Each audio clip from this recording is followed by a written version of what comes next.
That board up.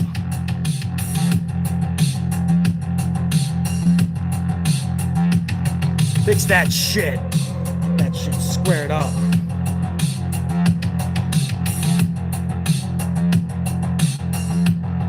Keep it rocking, keep it rocking.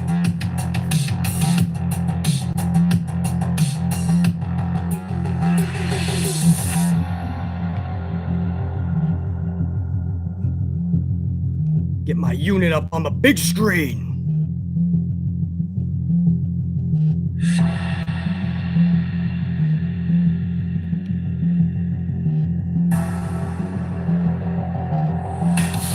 Wait for it. Hit it. Yeah. All right, cut that shit, Steffi. Cut it. Cut it now. I'm gonna ask 17 times. Let me try to get you guys up on the big screen, man. Hold on. Gotta get my amplified unit. We might get an advertisement here. You never know. Hold on. We are. We're grabbing burgers for We're dinner. grabbing burgers for dinner. Dad, I'm a vegan. Walter. Okay, hold on. Where's BC? Hold on. Trying to get live fucking... Hold on. We're getting advertised. I'm trying to get fucking playback cut off, guys. Hold on. We're live, man. Oh, I got playback. All right, there. All right, we got that shit. We're live, motherfuckers. We're live. We got fucking technical difficulties, but we good. Guys, there's a lot to go over. I'd love to just have a kumbaya speech. Be glad everybody's here. We all fucking we'll hug it out like Daniel Bryan and Kane. Something happened last night that just cannot happen in 2022, bro. In Ronda Rousey, Brock Lesnar, I'm going to say this straight out. They bring that big fight feel. They're real fighters. I get it. I love it. What is unacceptable, what cannot happen, is Rousey and Lesnar, especially on the same event, same night, winning the Royal motherfucking Rumble. It's not needed. I hope people understand, right? Because yes, there was good wrestling last night. We're going to go over it together. We're going to find out if this was good, bad, or ugly. But I hope you understand why people are absolutely befuddled by this, even pissed off. It's because in the year 2022, Ronda and Brock, when they don't even need a Rumble victory. Ronda and Brock did not need those Rumble victories. They're made stars, man. They're made. They can literally, they're made superstars with limited schedules, by the way. Let's not forget that. They have limited schedules, but they're made, and they can easily create stories and feuds out of pixie dust. They can create this shit out of pixie dust, bro.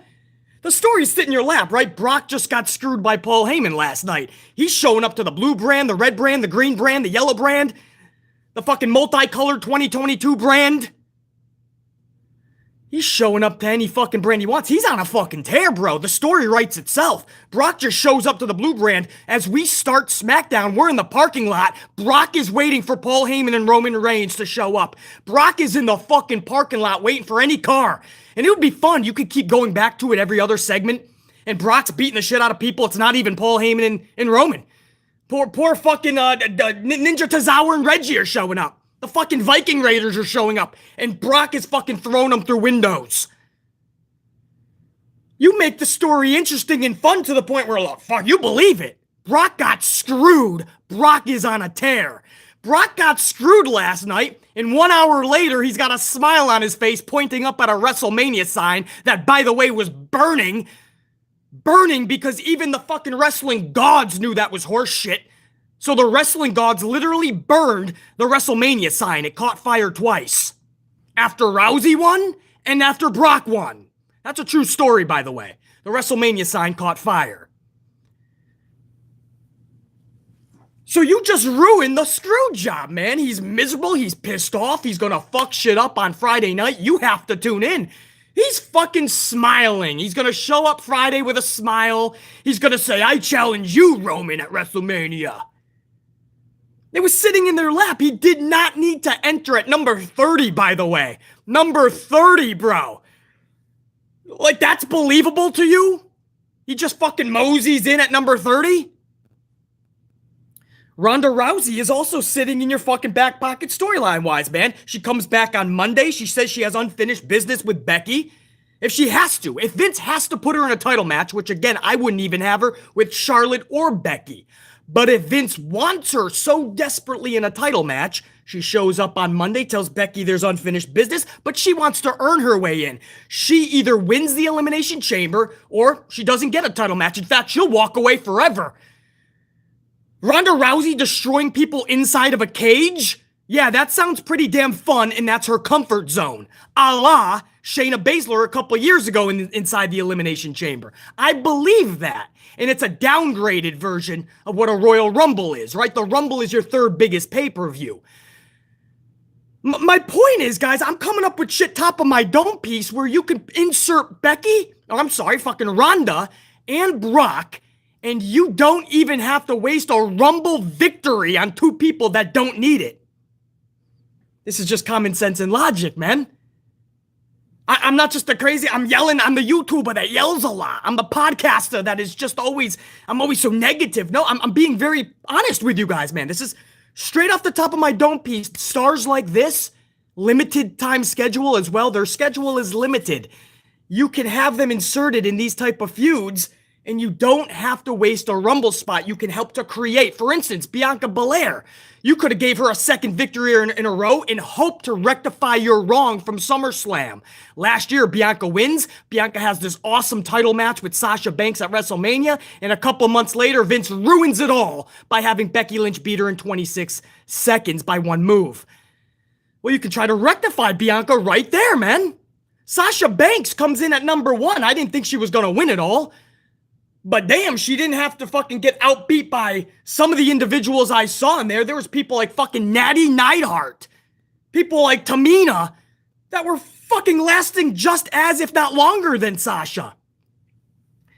There was no Alexa Bliss last night. Alexa Bliss was pissed. She tweeted out after Ronda won. She literally tweeted, let me get the quote. Oh, I hope I get this fucking quote. What a surprise. And it had a meme behind it. What a surprise. That tells you how the locker room feels, right? This isn't just a podcaster that's yelling a lot. A podcaster didn't get his way last night. No, this is the talent that was probably pulled from the Rumble. I think they still have some more of those segments backstage with the psychologist. They're still going to do that, but I think Alexa was supposed to be in there. Vegas had her as the top 3 winning this thing. But Alexa Bliss says, what a surprise. That tells you how the talent feels about this. I'm not saying they don't like Ronda as a fucking person. But when they see this type of booking year after fucking year and they see no stars being created or built, people like Alexa Bliss are going to say that. Now, management probably got pissed. Alexa Bliss was probably forced to take that down about a half an hour later. But that message that she posted is now taken down, and instead she congratulated Ronda. She tried to make it seem like the original post was about herself. What a surprise. She needs more help is what she said afterwards. But this was right after the Rumble victory from Ronda Rousey, guys. Alexa Bliss is telling you how the locker room feels about this. BC is just the voice to translate this to the fucking people. The voice of the voiceless. The Alexa Blisses can't start these podcasts and tell the truth like this, so BC will. And I'll be damn happy to do it. Ronda, if you're going to have her in a title match, it has to be Becky. We can't see Ronda and Charlie again, but guess what we're going to see, guys? We're going to see Ronda and Charlie. It's already cemented in stone. It's going to happen. Ronda's showing up to Monday. She's going to light a little bit of fear into Becky, but she's going to show up Friday and tell Charlotte that it's her. You know why? Because it's what I broke to you guys several days ago when I put that video out and I said Fox is upset with WWE for lack of star power because Fox panicked when Sasha Banks and Roman Reigns weren't on the same show a few weeks ago, and they realized Vince McMahon hasn't created any stars for them. So Fox got pissed off, called a big meeting, and now look what's happening. Brock Lesnar is solely, exclusively on the blue brand. Ronda Rousey is exclusively going to be on the blue brand. Big E, one of the only top stars on Raw, on the red brand. Big E is now officially on the blue brand. Seth Rollins has been working blue brand with Roman. You got Tommaso Ciampa coming in. You got Roddy Strong coming in. You got Dakota Kai. You got Io Shirai. Vince McMahon doesn't want to piss off Fox. Well, the red brand's going to be over there caving in. If I'm USA officials, I'm pissed the fuck off. So now what? We're going to get, and Ronda already said, guys, this is a quote. After the Royal Rumble went off the air, Ronda Rousey said this. She won't fall. This is a quote. I won't fall for the fans this time. She was talking about the response she got. It was mostly positive from the crowd in attendance when she first came out. A little mixed after she won. But she was like, let me get this straight. She says, I won't fall for the fans this time. That's a quote. I won't fall for the fans. So what that's telling you is she's going to play the mean mugging, fuck you fans, because she has to. In the 2 years she was gone, she threw the fans under the bus. She took a shit on pro wrestling. She took a shit on the fans. So I think they already had her kind of coming back, gauge the audience, and you're probably going to end up turning heel. So Ronda's saying, I'm going to get you before you boo me. So now we have a heel versus heel at WrestleMania. Charlie versus Ronda. We have another fucking heel versus heel, and I can't stand them because you can never really get too excited about it. Unless, what are they gonna do, guys? Are they gonna turn Charlotte Flair face for the 9th time? Because that really worked so damn well the first 8 times.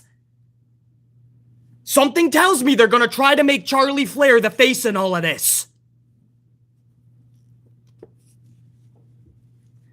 It's 2022, and we're still coddling the balls of Brock and sucking the right knocker of Ronda. Real fighters, BC. I get it. I love the both of them. Doesn't mean they should be winning Rumbles. You guys understand, let's be honest here, their actual last fight in the UFC was back in 2016 for both of them. 6 years ago was their last fight. Well, you can't possibly build to the future if you're living in the past.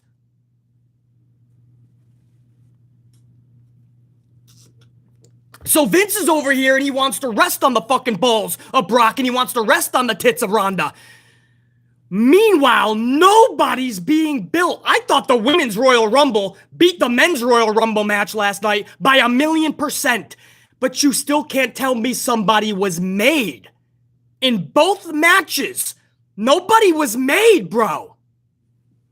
And that's the truth. And if you look at yourself in the mirror, you're gonna tell yourself, damn, BC's actually right. I used to say he's just the guy on the tube that yells a lot. But if I stop and I really listen to BC, it makes fucking sense. This didn't need to happen. They do everything fucking right. It seems up to a point, and then they just flip it upside down. Everything is being done correctly. You're like, damn, are they finally turning a new leaf? And then all of a sudden, everything that's going right, Vince McMahon lights a match with some fucking kerosene, some gasoline, and he lights that bitch on fire. And everything that was going right goes ablaze like the WrestleMania sign last night. That is what is frustrating to pro wrestling fans. We are legitimately tired. We are fed up. We don't want to pick apart these shows negatively. We don't want to talk fucking badly about this shit. We grew up loving it. We're just asking the old bastard in Stanford meet us halfway. Don't make us rip this shit apart, bro.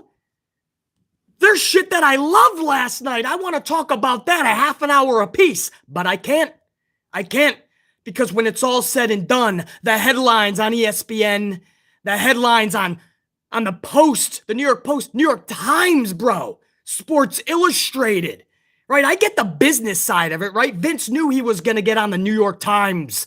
He knew he was going to be on ESPN and sport, right? If he puts the big UFC fighters.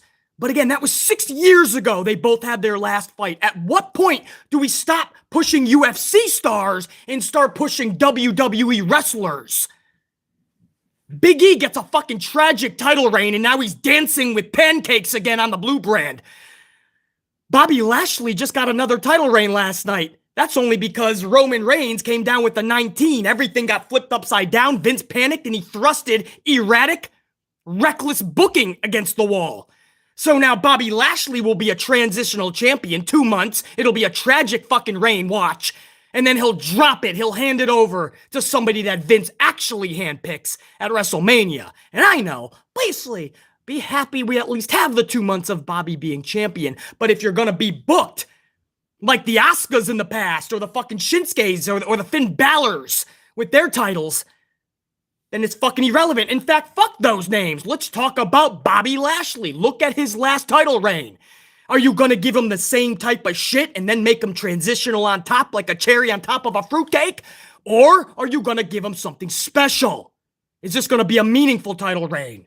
I told you guys the match last night when it got thrusted against the wall at the day one pay-per-view event. We all found out that it's going to be Bobby versus Brock, and everybody started getting their dick hard and giggling and clapping. Can't wait. It's a dream match, BC.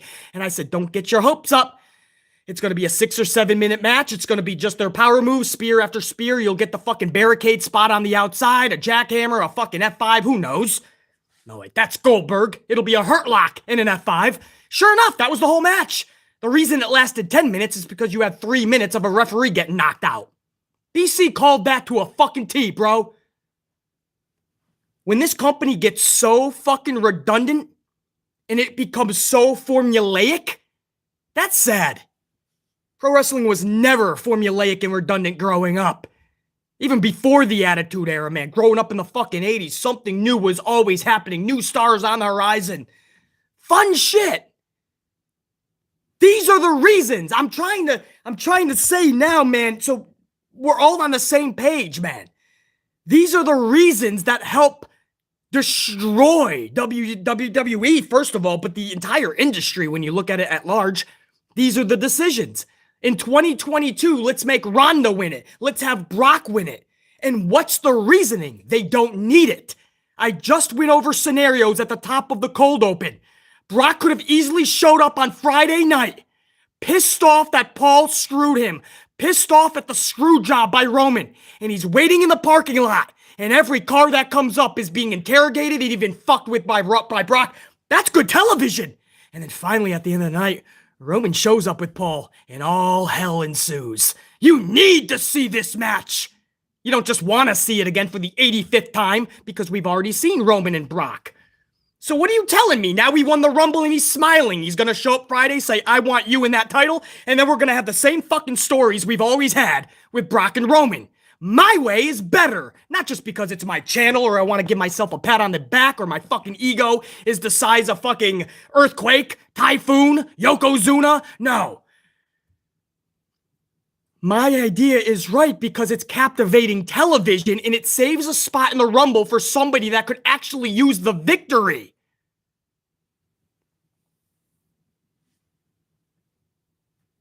Because what does it lead to, guys? Ronda and Charlie again. You want to know the match for Bianca?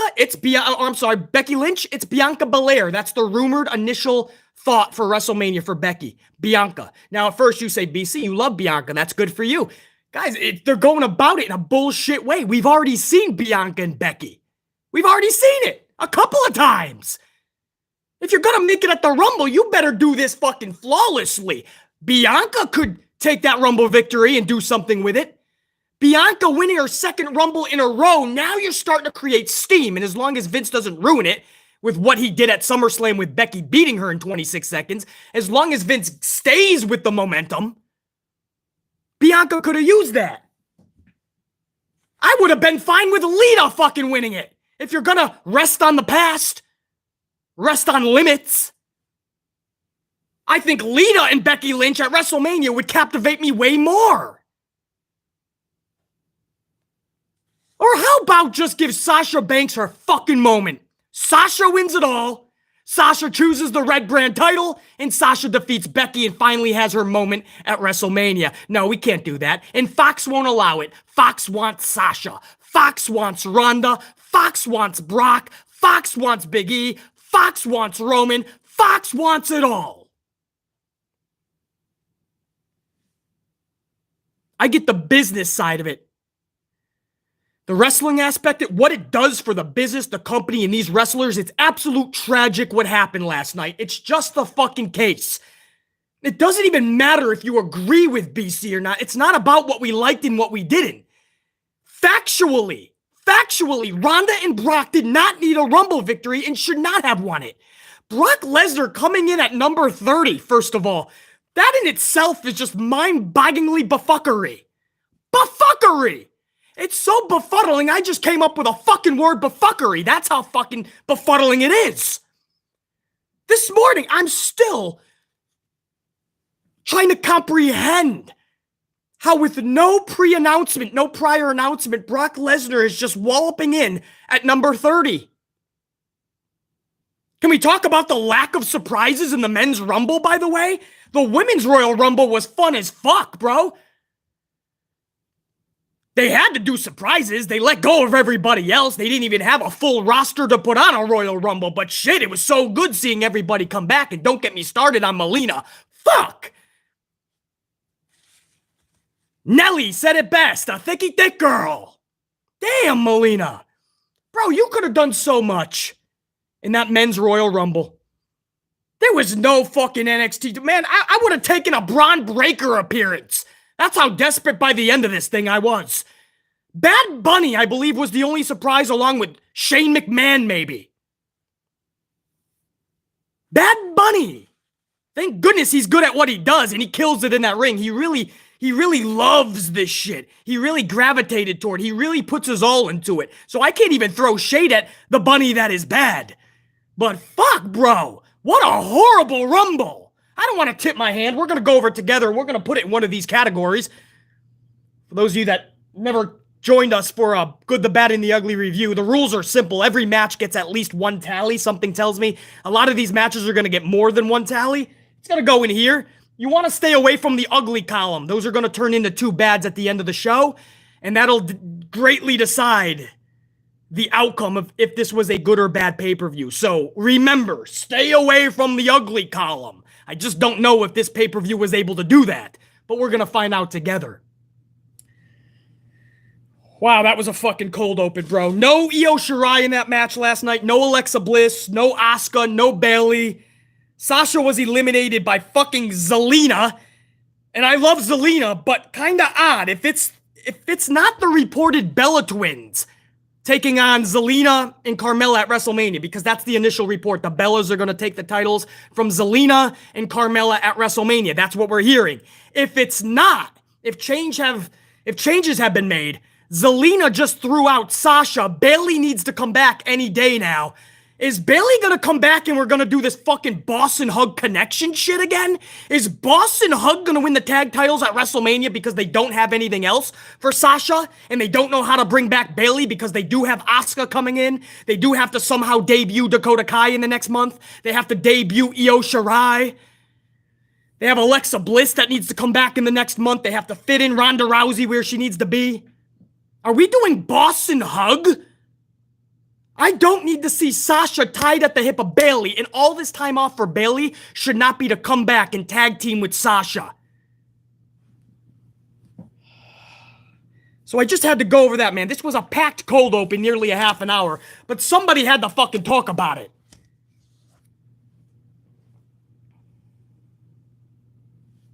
Anyway, what's up, everybody? My amplified unit. What do you say we get this show started, man? That was the cold open. Let's start breaking this down. Let's start putting these matches in one of these three columns. First of all, a salute, man. We got a Starbucks vanilla latte up in this bitch. Took me 10 minutes to get it. They were making everybody else just drink butt BCs. I was starting to get pissed. The Universal Championship match started the night. Hold on, that's good. Let me get one more sip. Salute, unit. My supers, my super chat, my VIPs. I'll get to you guys in a little bit, I assure you.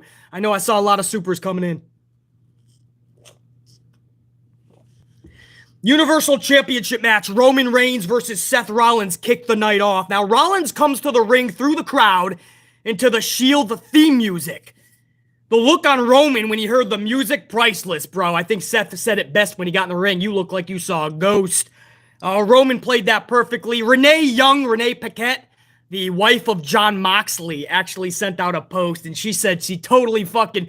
I forgot her exact words, but in a roundabout way, paraphrase, she basically marked out when she heard that Shield theme music, man. And Seth Rollins trying to get under the skin into the head of Roman Reigns. I thought that was pretty fucking good, man. Match time for Roman and Rollins came in at 15 minutes bell to bell. So this was a 15-minute bell to bell match. It took only 2 minutes into the pay-per-view premium event for the broadcast table to be shattered. Rollins shield bombs Roman, cascading him through the commentary table. So in the first 2 minutes, you didn't have to wait for tables, man. That crowd didn't have to chant, "We want tables!" You got it. There you go. Rollins shield bombs Roman through the table. Moments later, a buckle bomb and stomp combo. You got the buckle bomb and the stomp combo nearly ended Roman's title reign. Bro, you go back and you look at this kick out. It was at 2 99/100ths. I thought, damn, they almost had BC there. We heard rumblings that Rollins could get the title, which would have been a dastardly mistake. No shade to Rollins, but Roman should not be dropping that. But dude, I thought it was right there on the buckle bomb stomp combo. Roman was able, I mean, when I say last second, I mean full throttle last second, got that shoulder up. Roman is able to flip the script moments later, proceeds to beat the shit out of Rollins. Those fucking elbows and forearms to the dome piece of Rollins. And I love how Rollins kept laughing at Roman, bro, because you gotta believe Rollins is gonna lose the match. Let this dude have that heel steam. Let him have that character at least. Don't ruin or run over or destroy the character. Don't just feed Rollins to Roman. He kept laughing. He was fucked up. He knew he couldn't get to his feet, but he kept on laughing at Roman. I love that shit, bro. Pretty badass. Kept on laughing at that shit. Roman locked in a badass guillotine, and it looked like Rollins was going to pass out. But when the ref lifted his arm, it fell onto the rope, and he just clatched onto it, man. So, I mean, you don't see that often. I thought he was just going to literally... First, I thought, don't have him pass out. Just don't have him tap out. Just have him pass out. And they did it, man. I saw his arm go fucking limp. Ref picks it up, and I'm like, good, just have him pass out. If you're going to have him lose, have him fucking... He fucking dropped it on the rope. Now, Roman never let go of the hold, though. He kept that shit. That shit was fucking locked in, and he even clamped on even tighter when the ref was telling them to cut it. Thus, the ref calls for the bell. Roman is DQ'd. Rollins wins the match, but Roman keeps his fucking title. Okay. Post-match, Roman deconstructs Seth with a chair. Beats the fuck out of Seth Rollins because Rollins kept laughing. He was playing that Joker Rollins type of character. So I love what Rollins was doing. And Roman, he gets under Roman's skin so much that Roman's like, fuck this. Brought a chair and kept whacking away on this motherfucker. Now here's the thing, guys. We could debate the finish. Should he have passed out, tapped out, got DQ'd? Could the finish have been better? Okay. When it comes to the match, I have to break this down, right? I'm not somebody in the community that has a fucking shtick. I'm not just going to tear things apart because that's what people expect me to do. I'm the guy that yells. I'm just call out negatives. No, man. I love talking positives. I have to break this down the most truthful way possible. So now, what we are tasked to do in this review, this is not your grandmother's review. This isn't a review like you see from anybody else in the community. We actually have to start putting tallies in this columns. So now we have a job to do, Amp Unit. So now I have to break it down. There was no ugly in this match, right? Even if you want to debate the finish. There wasn't ugly. So the ugly is crossed off for this first match. That makes my job easier. Now I have to decide if this was good or bad. Now, the only bad that I saw from this match, and when I go over shit, guys, it's not just the wrestling. It's the booking of the match. It's what comes out afterwards. It's what it does for everybody. The only bad I truly can see jump off the page here is that Seth can never really be that cerebral heel ever again. He got out-heeled last night, just like I said he did in promos a few weeks ago when Roman totally fucked up his heel spot. Called him a clown, said he looks like a clown, acts like a clown, sounds like a clown. And when you're a heel getting out-heeled on the mic, that's not a good look. Last night, he got fucking beat and or actually, Seth won the match, but he was about to fucking pass out, and then he got the shit kicked out of him. He was left in a pile of his own shit when Roman walked away. You got out-heeled. It wasn't like a face did that to you. A heel did that to you. But you are the Joker Rollins heel. You put so much time and energy into that heel character, and nobody knew what the fuck you were last night. People didn't know if they should cheer you on to get you back to your feet. They didn't know if they should boo you. That's the bad here, guys. The booking of these wrestlers, because Vince McMahon's booking of the matches, stories, and feuds is so erratic, it's so befuddling, it's so reckless, it's so negligent, that the wrestlers are actually getting destroyed in the process. So, it doesn't matter if this continues or not in the future. Rollins' character is now 50-50. Nobody knows what the fuck to do for the guy. He's half a face, he's half a heel. Nobody knows. If you look at the way he got the beat down with the chair, usually in pro wrestling, that means you just turned insta-face. But that character isn't an insta-face type of a character. Joker Rollins is primed for heel status. That's why I was never on board for Rollins and Roman to begin with. But that's the only bad I can see here, man, is now we have to tread carefully on Rollins' character development going forward. When you look at the good, first of all, the match. The match was fucking good. 15 minutes bell to bell. It was fucking good. Clearly not ugly. Nowhere near bad. It was a good match. So then I go to the result. Could the finish have been different? Could we have gotten to that result differently? Yeah, most likely. But Roman kept the title. That is the big thing here, man. There was talk in the community that Roman could lose the title last night to fucking Rollins at the Royal Rumble. All of this build to lose it at the Rumble before Mania? No, bro. If WWE got that wrong, we'd all be setting that company ablaze this morning. The match was good. The outcome was just the right call. You don't even have to like Roman Reigns to know that that's the right call.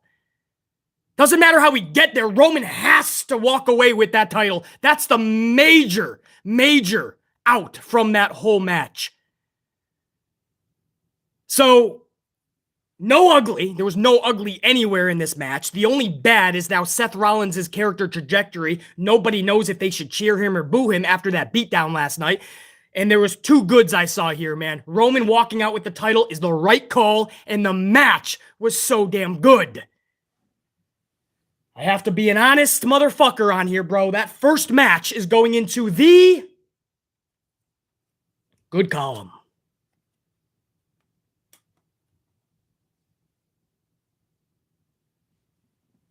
BC, that was generous, man. That was generous, BC. Maybe. I broke it down into ugly, bad, and good, though, and I saw more good from that first match.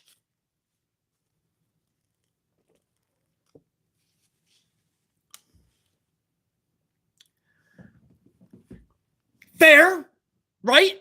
Pretty fucking fair. Let's go into match 2. Let's keep this shit rolling. Let's not stop. Match number 1 goes into the good, okay. Let's keep that momentum going. Match number 2, 30 women Royal Rumble match. Now, when you think about how does a reviewer review an over hour-long fucking 30-person Royal Rumble, well, I'm going to do it like this. First, I'm just going to read the list because there are people that did not catch the pay-per-view They're just catching BC's review this morning. So I'm just going to let you know the 30 participants. I'm just going to name off the 30. And then I'm going to go into the notables of the match. That way we're not spending 2 hours on this fucking thing. And we can place this match where it belongs. The Women's Royal Rumble match from first entrant to the 30th entrant was as follows. Sasha Banks in at number 1. Melina in at number 2. Tamina was in at 3. Kelly at 4. Aaliyah comes in at 5. Liv Morgan at 6. Zelina at 7. Bianca Belair at 8. Dana Brooke at 9. Michelle McCool at 11. Oh, I'm sorry, 10. 10 Michelle McCool. 11 was Sonya Deville. Number 12 was Natty. Number 13, somebody call her mama, Cameron. Number 14, Naomi. Number 15, Carmella. Number 16, Rhea Ripley. 17, Charlie Flair. 18, Ivory. 19, Brie Bella. 20, Hardcore Country. 20 was Mickie James. 21, Alicia Fox. 22, Nikki Ash. 23, Summer Rae. 24, Nikki Bella. 25, Sarah Logan. 26, Lita. 27, Molly Holly. 28, Ronda Rousey. 29, Shotzi Blackheart. And 30, Shayna Baszler. Again, no Alexa Bliss, who even Vegas had in the top 3 to win this thing. They're going to just continue her psychological shit segments in the back. Hopefully that goes into something on Monday Night Raw. You got to believe when they cut the deal for Rousey's return, the decision to keep Alexa off was pretty simple at that point. And again, there was no Bayley, there was no Asuka, there was no Io Shirai, but there was a ton of surprises in here, man. The all 30, I was literally edge of my seat, like who's going to be next, man? Because I love seeing a lot of these ladies who we know we're not going to see again. Or if we do, it'll be a Rumble appearance. Some of them can actually fucking wrestle. Some should have never got fucking released like a Mickie James. Some should be in that company right now because they could still go like Melina. So I enjoyed this out of respect for a lot of those ladies. But let's not kid here, man. Don't get it twisted.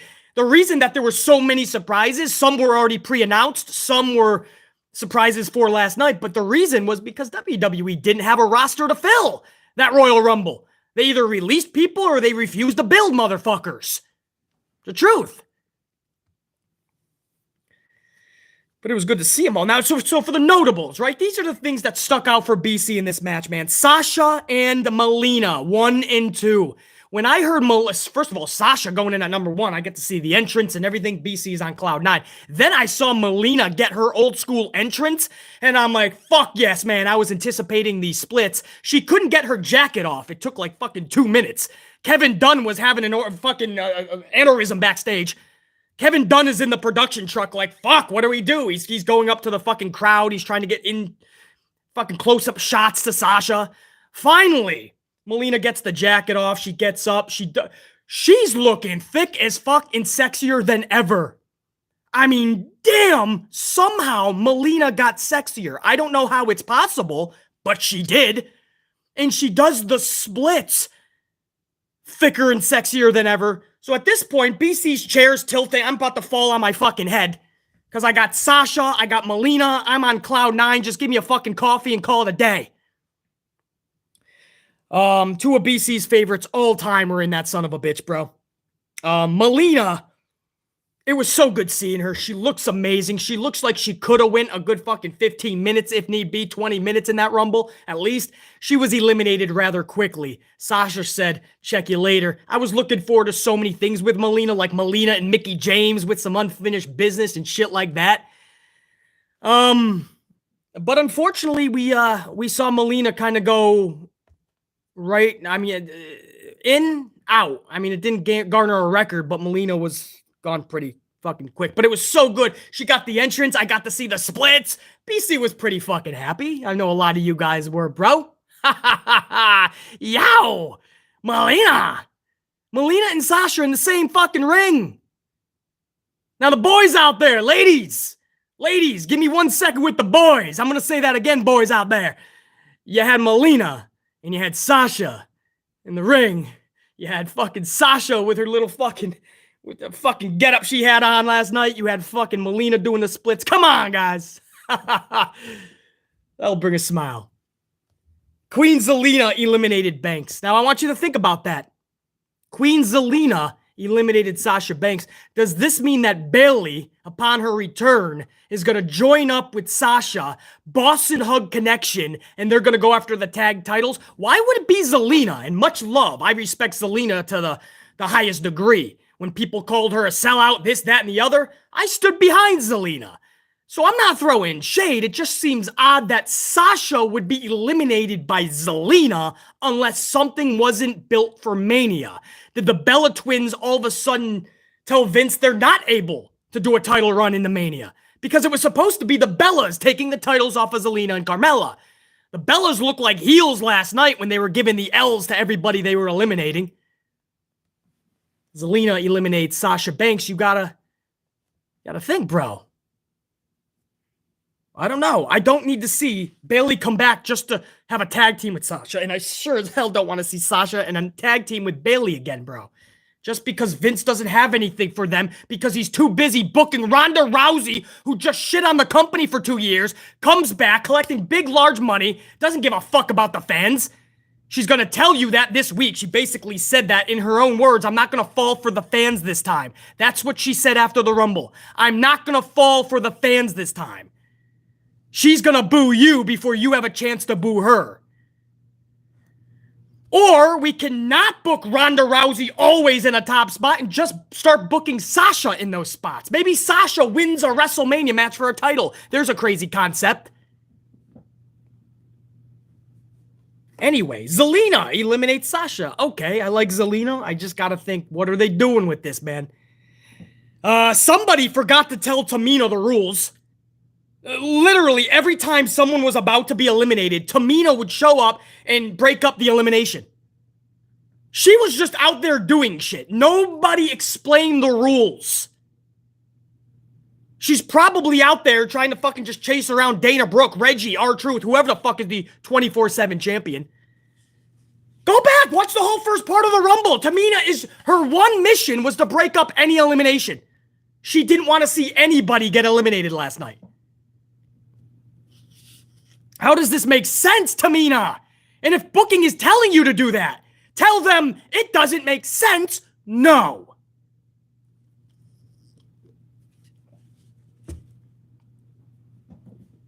It's okay to tell your boss no if you don't think it's right. If you're a fucking stocker at the local grocery store and your boss tells you to go take a shit on Wendy, the cashier, are you really going to go up to Wendy and take a shit on her? No, you're going to tell your boss no. Unless there's a huge raise involved, then maybe you take a shit on Wendy. It's the Royal Rumble. The object is to throw your opponents over the top rope. If somebody else is going to do it for you, sit back and let them. She's making it a point to tackle everybody.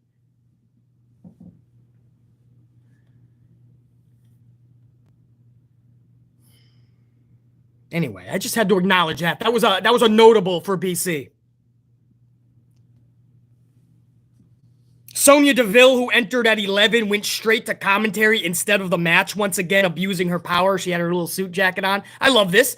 This is how you book fucking Sonya Deville, for sure.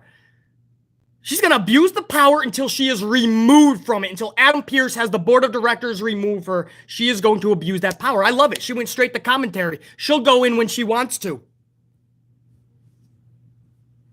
It was brilliant. Once Naomi's good friend Cameron entered at 13, Sonya then entered and eliminated Cameron just as a fuck you to Naomi because that's Naomi's good friend.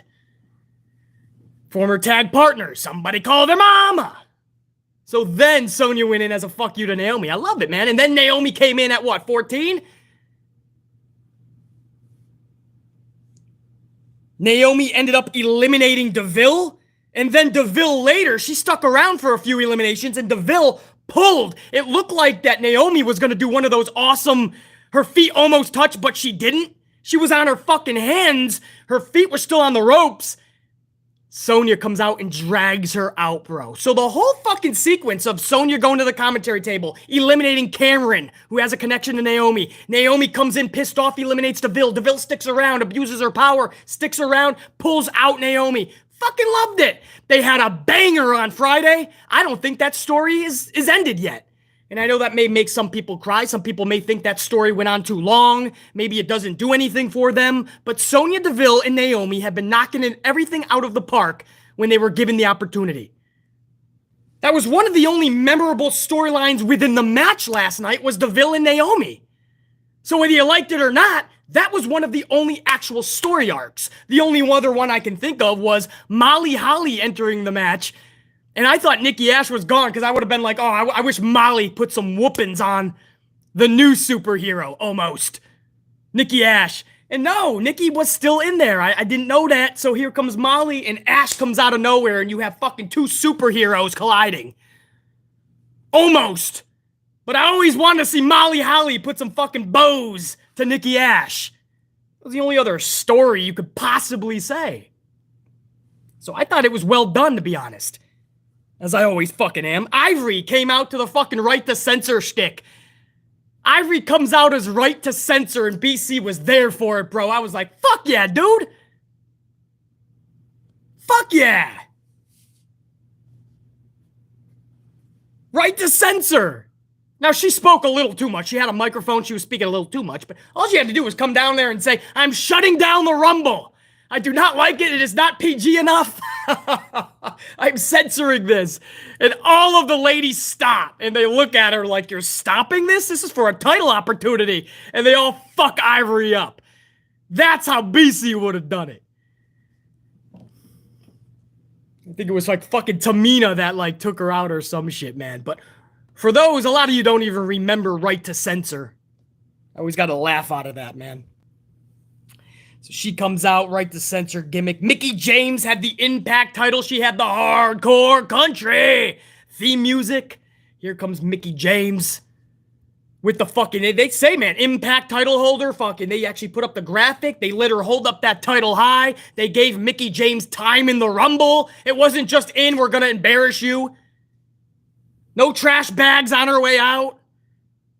She had a really good interview backstage afterwards, man. Really good moment, man. Really good to see that they allowed all of the Impact character, the title, acknowledge them, right? It was really cool that that was a big moment, man. They didn't just act like this was Mickie James WWE and she came down with the fucking Hey Mickie theme music. You know, leave the title in the back. No, man, they acknowledge that. Vince McMahon doesn't do that usually. He did that one other time with ECW back in the day because Vince McMahon always liked Paul Heyman. For some reason, Vince always took a liking to Paul Heyman. Even when Paul Heyman said a lot of bad things about McMahon and tried to make ECW so big that they could take WWE out, Vince McMahon was always helping Paul Heyman back in the day. You guys don't even know that, do you? ECW was getting a check every week from Vince McMahon, Stamford headquarters.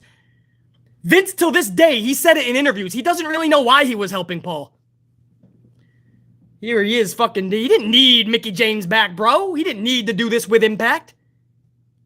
Pretty cool. Now, the Final Four was Rousey, Charlie, Shayna, and Belair. I'm going to go over that again. The Final Four, Ronda Rousey, Charlie Flair, Shayna Baszler, Belair. This sits in your fucking lap. Let Belair and Ronda throw bows. That's fun. Ronda Rousey face-to-face with Bianca Belair. Fuck yeah. And then Shayna Baszler face-to-face with Ronda Rousey. Oh, I'm sorry. Fucking Shayna and Ronda. Ronda and Bianca have Bianca eliminated. If you're going to, I'm okay with Ronda doing the deed. Then Ronda and Shayna. There you go. I got it right. Ronda and Shayna just for a minute. Just for a minute. We know they're friends. Give the audience an oh fuck moment, bro. It's Shayna. It's Ronda. Let them just rock. No, instead, Charlie takes out the EST and Shayna. And then we're down to just Charlie Flair and Ronda Rousey. Get used to it because that's what Vince is putting in one of your main events for the Women's Championship at WrestleMania. It's going to be Ronda and it's going to be Charlie. We're already hearing that because I broke the story days ago that Fox wants Ronda. Brock, Big E, the blue brand wants it all. So now here you go. There's your final two, and that's set up. Ronda Rousey eliminates Charlie. Ronda Rousey wins the Royal Rumble. It was not needed. She could have easily returned tomorrow night or Friday night, have her return at somebody's, at your third cousin twice removed's wedding on Thursday. I don't care when she shows up, but she could have showed up, make a big splash, make a big headline, and start something big for WrestleMania. And it didn't need to be a Rumble victory that you're taking away from somebody that could have actually earned and used it. Fuck do I know? I'm just the guy that yells on the podcast, though, right? I drop common sense after one logical statement after one logical statement, but you'll turn a blind eye. I'm the fucking wacky one who just yells about it. I'm trying to make this shit better. I would love it if we all stood the fuck up and started to try to make it better. You can cry about what BC's saying, or you can literally be more like BC and give a fuck about this. Or I assure you, within 5 fucking years, pro wrestling is going to be on more life support than you've seen the last 5 years.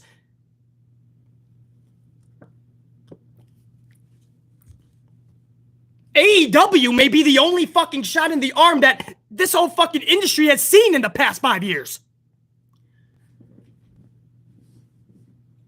If AEW didn't come across 2 years ago, would we even be excited about anything pro wrestling anymore?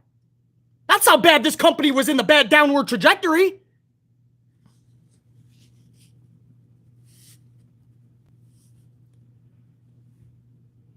I don't get the Ronda thing. I didn't mind the match, man. That may fucking shock you. Beasley, come on, man. What are you talking about? Match sucked. I fucking enjoyed it from minute 1 to the final fucking minute. I got to see so many motherfuckers I don't get to see, and I probably will never again in that ring. Now we know why. It's sad that they don't have an actual division to fill the Rumble, so they had to rest on all of these legends, Hall of Famers, old talent. But they still were surprises. It was fun for the most part, man. I at least had emotion watching that. Don't get me started on the fucking men's Royal Rumble, but we will be discussing that in a few minutes. You want to talk about a match that completely shit the bed? You're talking about the men's Rumble. The women's, I was actually at least entertained by it. This is going to get two separate. This is going to get two tallies. Number one, I didn't mind the match at all. I actually enjoyed it. Love seeing fucking everybody in there. I love Naomi and Sonya and the way that their whole story evolved in there, man. Seeing the two fucking superhero freaks in there. Right to censor. Melina! Man, I wish she stayed in there a little longer. I'm not going to hold it against the ladies. They busted their asses in there, man. They busted their fucking asses in there for over an hour. I'm not going to hold it against them. That goes into the good column. However, and this is where everyone's going to go, oh, I just put two. The first two fucking matches went into the good. And I'm about to do something that's going to make everyone go, oh, see, he's so negative, man. He's such an asshole. But I have to. I pride this channel on me being the most fucking fair and honest reviewer you're going to get in the community. Well, I can only be that if I'm doing the shit that I'm doing right now. The match, thoroughly enjoyed it. If it was on, if I'm in some office, I'm waiting on somebody and it's taking a half an hour or an hour and this match is on, I'll fucking watch it. Goes into the good. However, you put on a fucking finish like that with that word, Ronda Rousey. Ronda Rousey had to win this. You couldn't get creative and just have her show up next week on one of your shows and actually just get creative. Give the Rumble victory to someone who could use it, who really needs it, who can take the headlines and take it to the stratosphere. That has to go. Ronda Rousey winning that fucking Rumble when she did not have to and should not have. Unit, bad or ugly? Let's take it to the fucking unit. I was about to go into the bad. I didn't know if it was ugly enough, but I'll take it to the fucking unit. Ronda Rousey, the match got a good. I like the match. I can be in the minority. That's fine. I knew what it was going to be. I knew what it was going to end up being, and it was a little bit even more for BC. Bad, bad, bad. Some uglies, but I got a lot of bads. Uglies, uglies, bad, bad, bad, bad, ugly, ugly, bad, ugly as fuck. Ronda Mark here, but ugly. Bad, bad, bad, bad, bad. The bad is winning out by, like, I would say maybe 10%. It's close, though. But there's a lot more bads. I'm going bad here. Much respect to the ugliers. I feel you. You could tell by my cold open, and I just spent another 10 minutes on it. I'm not happy with the Ronda shit. Wait till I get to the men's Royal Rumble. You thought I just got amplified then? Oh, fuck, dude. Get yourself another coffee and come back. Guys, the match, the women's Royal Rumble, I was entertained. They busted their asses. There was enough in there for me not to hold it against them. That goes into the good, making this 2 so far. However, the finish, Ronda Rousey winning that match, it's unacceptable. That's the word I'm going to use. I say that unapologetically. I don't care who the fuck cries about it. Ronda should not have won that. That goes into the bad column. Be lucky. Be lucky that that didn't go into the fucking ugly. Because it easily could have, man. What's going to happen in 2027, the year 2027? Are we going to get Brock and Ronda winning in 5 years? You laugh. But this is what we're seeing, man. Their last fight in the UFC, Ronda and Brock, was in 2016. And we're still treating them like they're the fucking hierarchy to the highest degree. And everyone else is just a little measly, weaselly sidekick. Alexa Bliss tweeted out after Ronda won that match. This is talent, so you don't have to take it from just a YouTuber, a podcaster. Right? Little Timmy and little Jerry. You don't have to cry because BC's being mean about this. No, the own talent. Alexa Bliss tweeted out, what a surprise. With the fucking meme in the back of this girl just like, really, dude? Alexa, just like the rest of the talent, knows. They may like Ronda as a person. Some of them may consider her a friend. It's bullshit booking, and the talent even knows it. I am happy that Alexa sent that out. Management made her take that down, and then she came up with an excuse of why she put it up, and then she later congratulated Ronda. But I'm proud that Alexa did that, because it gives you insight that it's not just BC or other YouTubers or podcasters, but it's inside that locker room, man. People like Alexa are like, really, dude? All of that was for Ronda Rousey to win? That's why, guys, I hope you understand that had to get the bad. And if you don't understand it, well, I didn't have the time to explain it any further because we got to get moving to match number 3. Oh, we are rocking, bro. 3 matches. Or we're 2 matches in so far. We're going to the 3rd match, but we already have 3 tallies. Another swig of coffee, and then we're going to get into the Raw Women's title match. Oh, where do I begin with this motherfucker? Yo, this girl nailed the vanilla latte at Starbucks today, bro. All right, match number 3. Raw Women's title, Becky Lynch versus the Drop of Doo-Doo. Match time was 14 minutes, bell to bell. Becky pins Doudrop via the manhandle slam. From the second rope, all right. Jazzed it up, right? They knew it was a pay-per-view. We can't just have it a manhandle.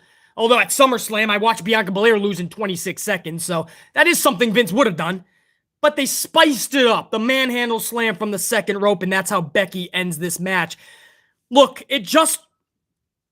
I'm going to be as straight as possible as I always am with you guys. I'm not going to bullshit this. I'm not going to sugarcoat it. This just wasn't a good match. Wasn't a good match. It's not shade to Becky Lynch. It's not shade to Piper Niven. It's just the chemistry.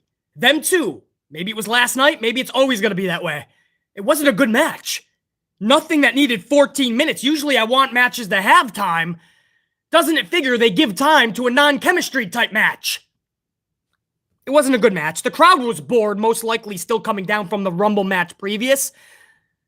Maybe they were just thinking about going to the bathroom, getting a fucking beer, getting a coffee, going out for a smoke. Who knows? But the match was boring enough to think about other shit.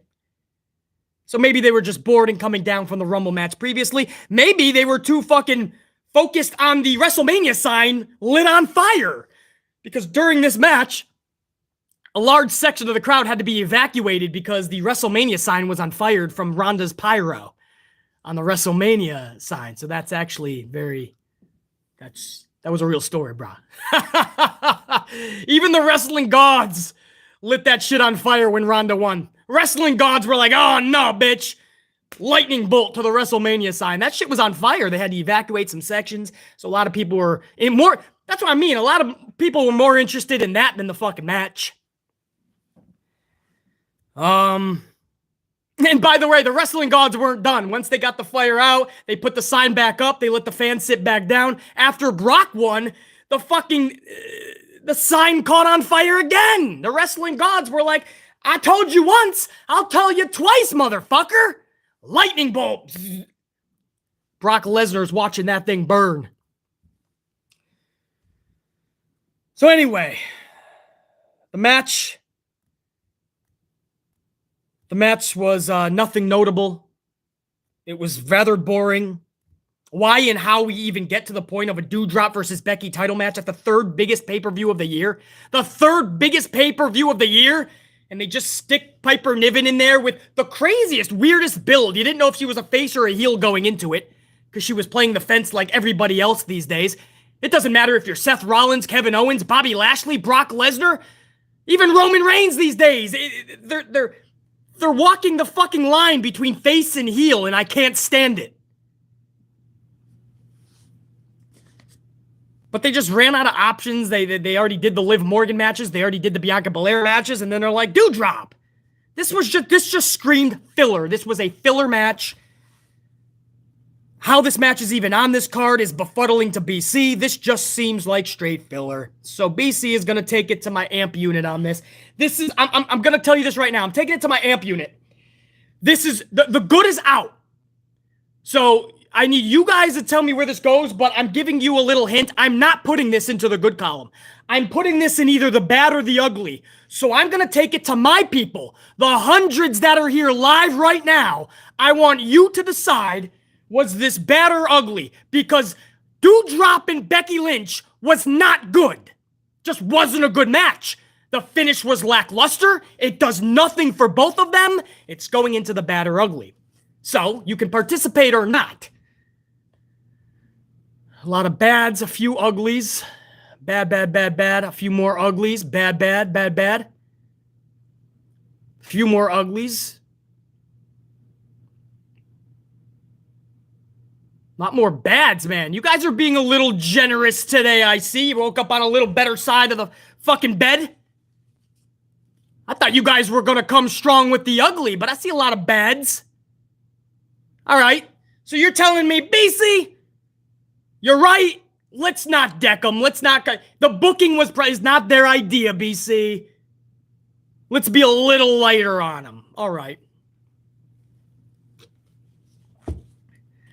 We'll give him a bad, man. Right? Give him a fucking bad. I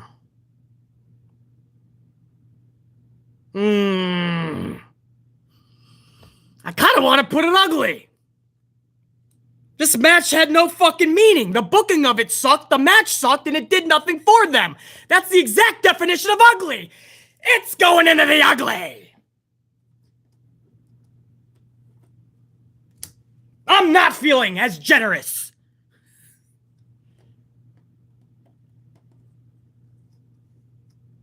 Sorry, not sorry, guy. I had to do that, man. I have no, I decipher where these things go by everything, guys. I'm thinking about the booking. This didn't make sense. The match sucked. And it did nothing for either individual going forward. So this was literally just a filler on your third biggest pay-per-view of the year.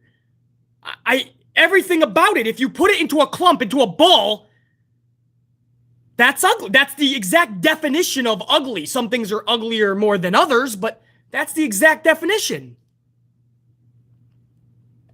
So I have no, I hope you guys understand. If not, I mean, what can I say? Tough shit.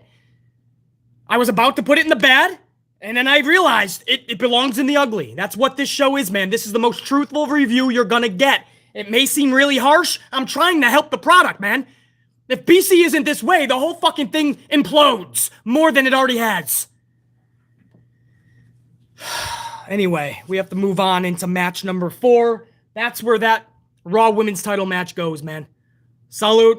Thank you, guys. I totally forgot, man. We're over an hour into this thing. Everybody that smashed that up, I appreciate that, man. We're headed toward 400, and I totally forgot to even mention it. But that does help the algorithm when the thousands end up clicking on this in the next 24 hours. So I appreciate that, guys. Much love as we hit toward 400 on the ups. Going into match number 4, I believe, let me make sure. So going into match number 4, 2 are in the good, 1 in the bad, 1 in the ugly. Now, if you're just tuning in, you're thinking, BC, we're going into match 4. How is there already 4 tallies? One of the matches got 2 tallies. So go back, check out the stream later. This will be up on the channel later after we're done being live, guys. So you can join the thousands later. But go back, man. We put 2 in one of the matches. So match number 4 was the WWE title match. Brock Lesnar versus Bobby Lashley. Now, this may surprise you, actually, where I'm going to put this. The match time clocked in at 10 minutes from bell to bell. Now, 10 minutes because of the crazy 3-minute finish, which I will get to in a second with the referee. If you take away those 3 minutes, it's exactly what I told you guys this match was going to be from the beginning. It's going to be about 6 to 7 minutes, I told you. It's going to be all power moves, and you will get the barricade spot on the outside where Bobby tries to spear Brock into the barricade. We see that all the time with the powerhouses. I called this match from top to bottom 3 weeks ago when the match was announced. And sure enough, I was right, man, because I know how Vince books his power matches. The match itself was just as I told you. It was a bunch of power moves, spears, suplex city bitches. We had a hurt lock. We had an F5. Even the barricade spot, just as I called it, dude. And then they tacked on an extra 3 minutes on that 6 to 7 because the ref is knocked out from the F5. Roman Reigns hits the ring, spears Lesnar. That's right, Roman hits the ring. I asked you guys that, man. I said, are we going to see a little swerve here? Is Roman going to cost Brock the title? And then what does Paul do? We talked about this. Sure enough, Roman spears Lesnar. And then Roman looks at Paul Heyman and extends his hand. And Paul hands Reigns the WWE fucking title, brah. And Paul Heyman is just fucking brilliant. This guy can sell ice cream to an Eskimo. I mean, the way his facial expression, he's just like, at first you're like, what are you doing? I'm not handing you this. So you're like, oh, Paul's not going to do it. And then Paul's like, you see the look in this dude's face as he hands it, and Roman, you immediately know, oh, shit. Bruh, it was an inside job. Paul Heyman was playing a motherfucker. Gives the title to Roman. Roman clocks Brock. Now, this is why I love Brock, man. He is a legit badass, no doubt. My problem is he doesn't need to be winning the Rumble, A, and B, he should not be. It does nothing for anybody, and it just ruins everything, bro. People like Ronda and Brock should not be winning Rumbles. And I already told you a million reasons why in the cold open. I'm not going to get into it right now. Maybe a little bit more in the main event. But Brock took that title. Bro, he could have just put his hand up a little bit. He could have side-headed it, right? This motherfucker gets excited when he sees a gold belt coming at his head, or a chair, or going through a table. He goes full throttle. He puts his head into the fucking belt, bro. Brock wants to make sure he's actually getting knocked out. Love that shit. So he gets knocked out. Heyman does Brock filthy. And he rejoins his tribal chief. And Paul Heyman's fucking... As they're going up the fucking ramp, there's a shot where the camera's in tight on Roman, looking down at what he did to Brock. But Paul Heyman, you could see right behind him. And for what seemed like 5 minutes, Paul Heyman is just doing this, hailing his tribal chief. And Paul Heyman never once broke that pose. Like, I obey you, tribal chief. By the way, I just mentioned this 2 minutes ago. We were at like 350. I said, thank you for on our way to 400 on the ups. You guys just shattered 400. I appreciate that. That was me just mentioning that. So now we're on our way to 500. Appreciate it, guys. But Paul Heyman, dude, he stuck this pose like a gymnast would stick a landing. Stuck that shit. Like, that is truly his tribal chief. He will do anything for his tribal chief. He will never not acknowledge his tribal chief. Paul Heyman is fucking brilliant. And this whole booking was Paul Heyman's brilliance at play, you gotta believe. How did he get Vince McMahon to go along with it? Who the fuck knows? Bobby Lashley pins Lesnar. after Paul Heyman's betrayal.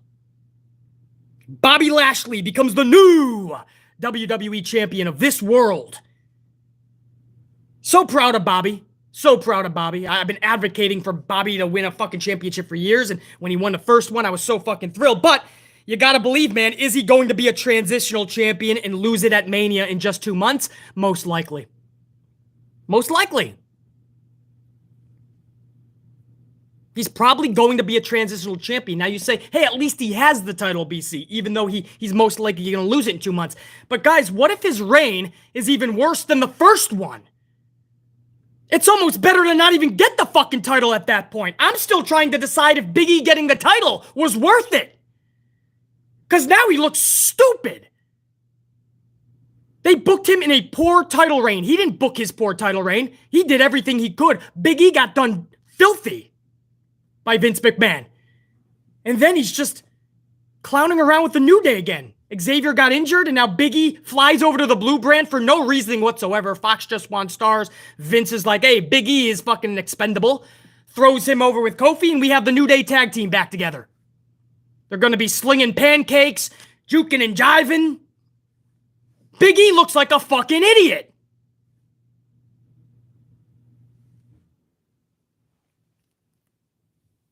So I don't know. I have to gauge if this is a good thing that Bobby got the title last night. This just seems like erratic, reckless booking by Vince. He's been that way for years, but ever since Roman came down with the 19, it feels like he's just throwing shit any which way, man. And whatever lands in a certain category, that's who's taking on each other. Heel versus heel. Seth Rollins versus Roman Reigns. Let the fans decide who they like more. Brock Lesnar versus Bobby Lashley. At the time, they were both fucking heels. Or Brock was a face, then turned heel. Bobby was a heel, then seamlessly turned face. It looks like we're going to get Ronda versus Charlie. Both are going to be heels because Ronda said in an interview after the Rumble that she doesn't care about the fans. She's going to make sure that she doesn't fall for the fans this time. She's going to turn on the fans before the fans can turn on her. But that leaves Charlie as a heel too, unless you're going to try to force Charlie as a face. I hope you guys are keeping up. This is erratic, reckless, nonsensical booking by Vince, and now it's at tragic levels. Because I don't even know how you rectify these decisions, man. Mania is going to be a lot of just mixed, mishapped matches together. Some of these rematches, if you're going to go fucking Ronda and Charlie, it's a rematch I've already seen before at a Survivor Series years ago. If you're going to go Bianca Belair versus Becky Lynch, I've already seen it a couple of times just last year. Rematches. Roman and Brock is a rematch that I've seen 76 times. 76 fucking times. And you're just going to give me a WrestleMania. I just thought of that. You're going to give us a WrestleMania that is just redundant? Fuck that and fuck you, Vince. That's horseshit. I just thought about how this WrestleMania, going into the Rumble, it was so unpredictable. You were kind of like, dude, this could be a good WrestleMania season. There's so many options for Vince. It's sitting in his fucking lap. Instead, he just goes with the shit we've already seen a dozen times. How does this happen year after year? And you look at BC and you say, I just fucking yell at everything. I'm negative about everything. I fucking piss on everything. Bullshit. I'm asking you, how are you not just as angry? Because I just sit back and watch it, basically. I don't take it too seriously, basically. Yes, you do.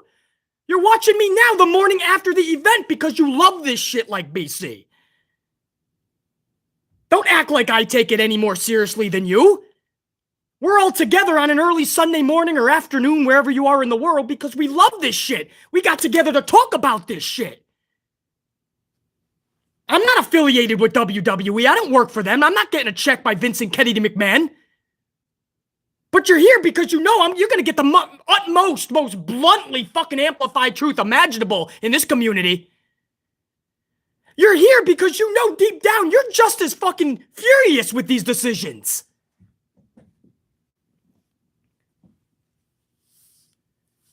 Deep down, you're just as pissed off. It may be fun and more entertaining to watch a nut like BC do all the yelling for a couple of hours. But you know you're just as befuddled by these decisions for years now. It's okay to stand the fuck up and say it. Yeah, I yell a little bit more because, yeah, I'm on a fucking platform that when this is all said and done, within 48 hours, thousands and thousands of people will end up viewing this. So yeah, I gotta be a little more amped. I gotta be entertaining, but don't think for 1 second that this is just a gimmick or a shtick. These are true, very real feelings of what's right and what's wrong, not just what I like and what I don't. Anyway, that's a whole side spiel. The funny part is I'm fucking ripping the decisions to have Ronda and Brock win the Rumble. I'm ripping that apart this entire hour and 16 minutes. I haven't even gotten to the men's Rumble yet. That's how just fucking upsetting it is, man. But Bobby wins the title. Good for him. Love the dude. I hope it's a real title run. Do you guys want to know the latest word we're getting? This shouldn't surprise you. The latest word that we're getting is that they have no plan whatsoever with Bobby Lashley or his match at Mania. I could have told you that. They had no plan to put him and Brock together just a month ago.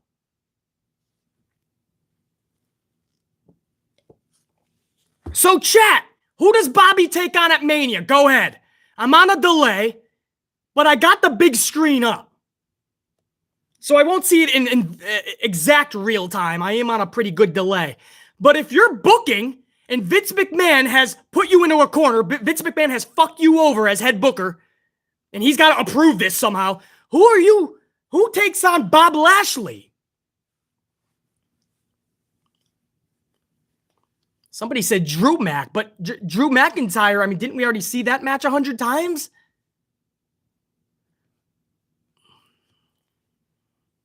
Owens, you better build fucking Owens up to be a complete fucking beast, bro. Owens has been 50-50. Sir Charles, BC will, well, man, Bobby, I've been hitting the gym hardcore lately, but I don't know. Bobby would be a good fucking beast status match for BC. JR9, sign me up there, bro, but you know Vince isn't going to put Ciampa in there. That'd be fun as fuck. Edge would be fun, but then a lot of you guys are saying Edge. Now we're just doing the same thing I can't stand with heel versus heel. Now we're just doing face versus face. So on a card that's going to have a bunch of heel versus heel, now you're going to have Bobby, who's a face. Last night, he's slapping the hands of everybody, even though MVP is a true bona fide heel. MVP loves being a heel manager. That's why none of this makes sense. So he's a face now. Edge is obviously a face. Rollins, son Tib. Yeah, but Rollins, if Rollins goes back, so Rollins couldn't get the job. Maybe Rollins gets like Rollins was supposed to beat Big E guys at the Rumble. Does all this go back to Rollins winning it at Mania? Possibly.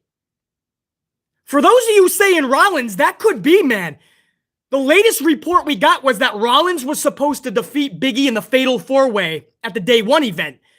Roman came down with the 19. Brock got added. Brock took the title. They could easily say, because Seth Rollins won the match via DQ last night, they could say that while we're not going to give you the rematch there, Brock Lesnar is irate, we're not fucking with that, we will give you an opportunity at the WWE title. You have deserved it. Maybe if you win at the Elimination Chamber or some shit, you will get it. But they could easily do some fuckery where Seth Rollins, who should be a heel anyway, versus Bobby, who's all of a sudden a face, WrestleMania. And then Vince McMahon gives Seth Rollins what he was promised months earlier at the Day 1 event. Guys, you could be right. It could be Rollins. As I'm trying to think of all this together, man, placing the puzzle pieces where they belong, it could indeed be Rollins who goes over to Mania and takes the title from Bob Lashley. Good call. Totally forgot that, man. Damian Priest has the U.S. Championship. I don't know who they're going to rock with Damian at Mania for the title. I got to believe that that's where Damian, unfortunately, is going to drop the title, though. Good shit, guys. I love going to the chat and listening to what you guys have to say because then it clears BC's Don't Piece as well, and I start thinking a little bit more clearer. And I start thinking, damn, this makes sense now. Unless Fox wants Rollins to stay on the Blue Brand. They did it with Big E. Big E's officially a part of the Blue Brand, and they never even mentioned shit. It's because what I told you a few days ago, Fox wants all the stars. Yeah, that's what I'm asking, man. I don't know, guys. Rollins looked like with the beatdown that Rollins took last night, that's usually what turns people into being a face. Rollins' character doesn't... The Joker Rollins should not be a face. All the work that Rollins put into that shit, he should not be a face. He should be a heel, and especially if you're going to have him rock out with Bobby Lashley, he has to be. But I don't see how Monday Night Raw can lose Rollins, man. They just lost Big E. They're not going to get Ronda. She's going to be there Monday just to fuck with Becky, but she'll be picking Charlotte from what we're hearing. So they're not going to get Ronda. They're not going to get Brock. If I'm USA Network, I'm fucking pissed, bro.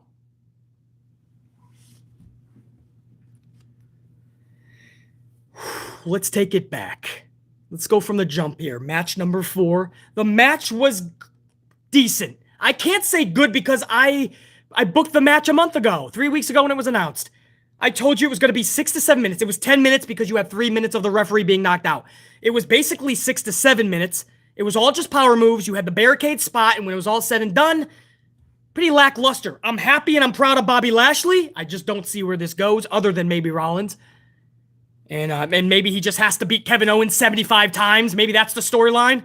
You got to beat my crony. And unfortunately, Kevin Owens is the crony. But the match was not... It was decent. I'm not going to call it ugly. The finish... Bobby Lashley winning a title, there's no way that I'm going to fucking rip that apart.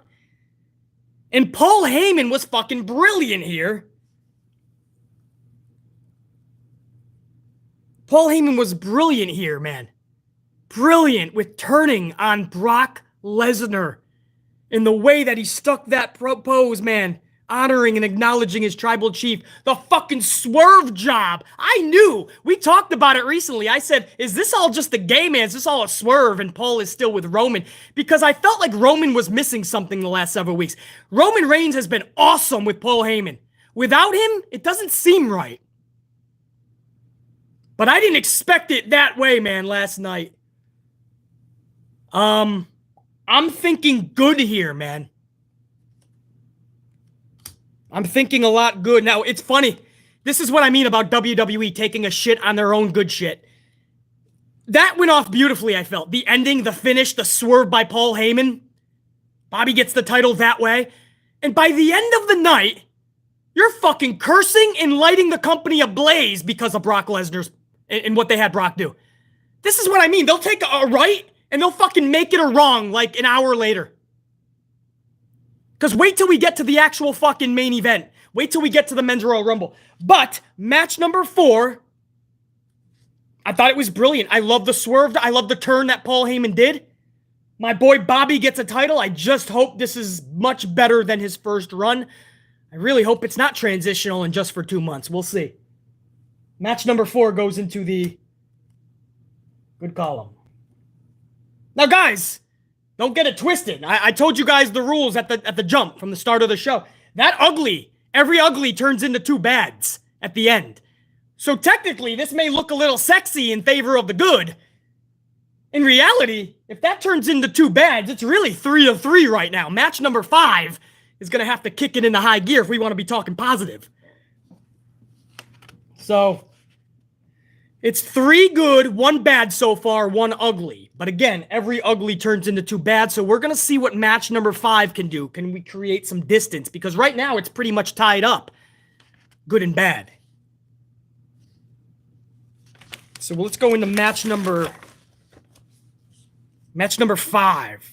Now, this is a storyline that I've been down with from the jump. This is Edge and Beth Phoenix versus Miz and Maryse.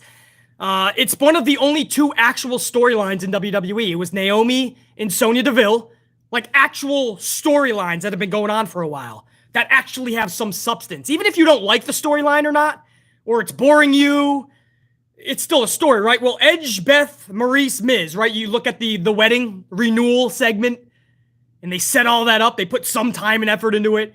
You had the Maryse birthday celebration. So you had something at least going into it. Whether it was good to you or not, totally understand. Eye of the beholder. I didn't mind it personally. This match, can I first say that Phoenix has bigger arms than most of the men's roster? Bro, like, Beth Phoenix is walking down the ramp like BC walks into a Starbucks. I'm fucking shoulder checking. My delts are going into people's fucking sternums. Phoenix is coming down ready to whoop that ass. And Maryse was downright smoking hot. I didn't remember Maryse's how you doings, her booyaka booyakas, being as big as Natty's, but they basically are. Maryse, bro. Miz is one lucky motherfucker. Match time clocked in at 13 minutes bell to bell. Bro, these four busted their asses. Beth Phoenix taking it to the Miz was just awesome. Beth is like, I don't even need to just fight the girl. I'm gonna fucking whoop the dude. I'm gonna whoop your man's ass.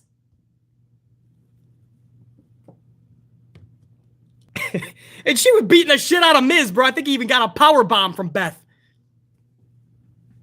Busted their ass. Maryse pulled off a hurricanrana, I believe, on Edge. She landed a little bit on her head, but she got right back up like, no sweat, shake it off. Fucking Maryse pulling hurricanranas on Edge. I know some wrestlers won't even try a hurricanrana, probably for the best. A double glam slam ends this motherfucker for the finish. Edge and Beth Phoenix did a double glam slam onto Miz and Maryse, and just seeing Beth compete in front of her kids after the match, she was so happy and proud, man. She went out, she fucking saw her kids in the front row. I thought we might not see Beth Phoenix wrestle again. You never know, man. She's a ma. She trained really hard for this. You don't see Maryse wrestle ever, you know, and I think the best version of Miz is when he's with Maryse. We got to see Maryse wrestle in there. We got to see Beth Phoenix come back for a match. The match was fucking good for what it was, an exhibition. Anybody shitting on this? Guys, it's an exhibition match. It did exactly what it was established to do.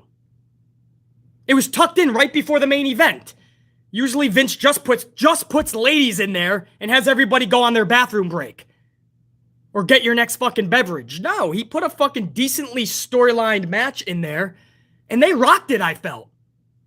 This match before the main event usually is a downer match. Get everybody relaxed, have everybody come back down so they can be excited for the main event.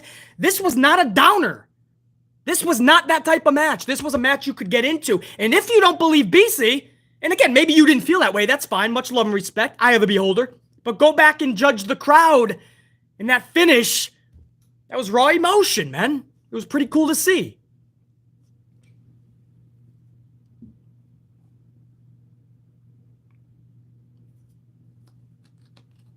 That goes into the good column.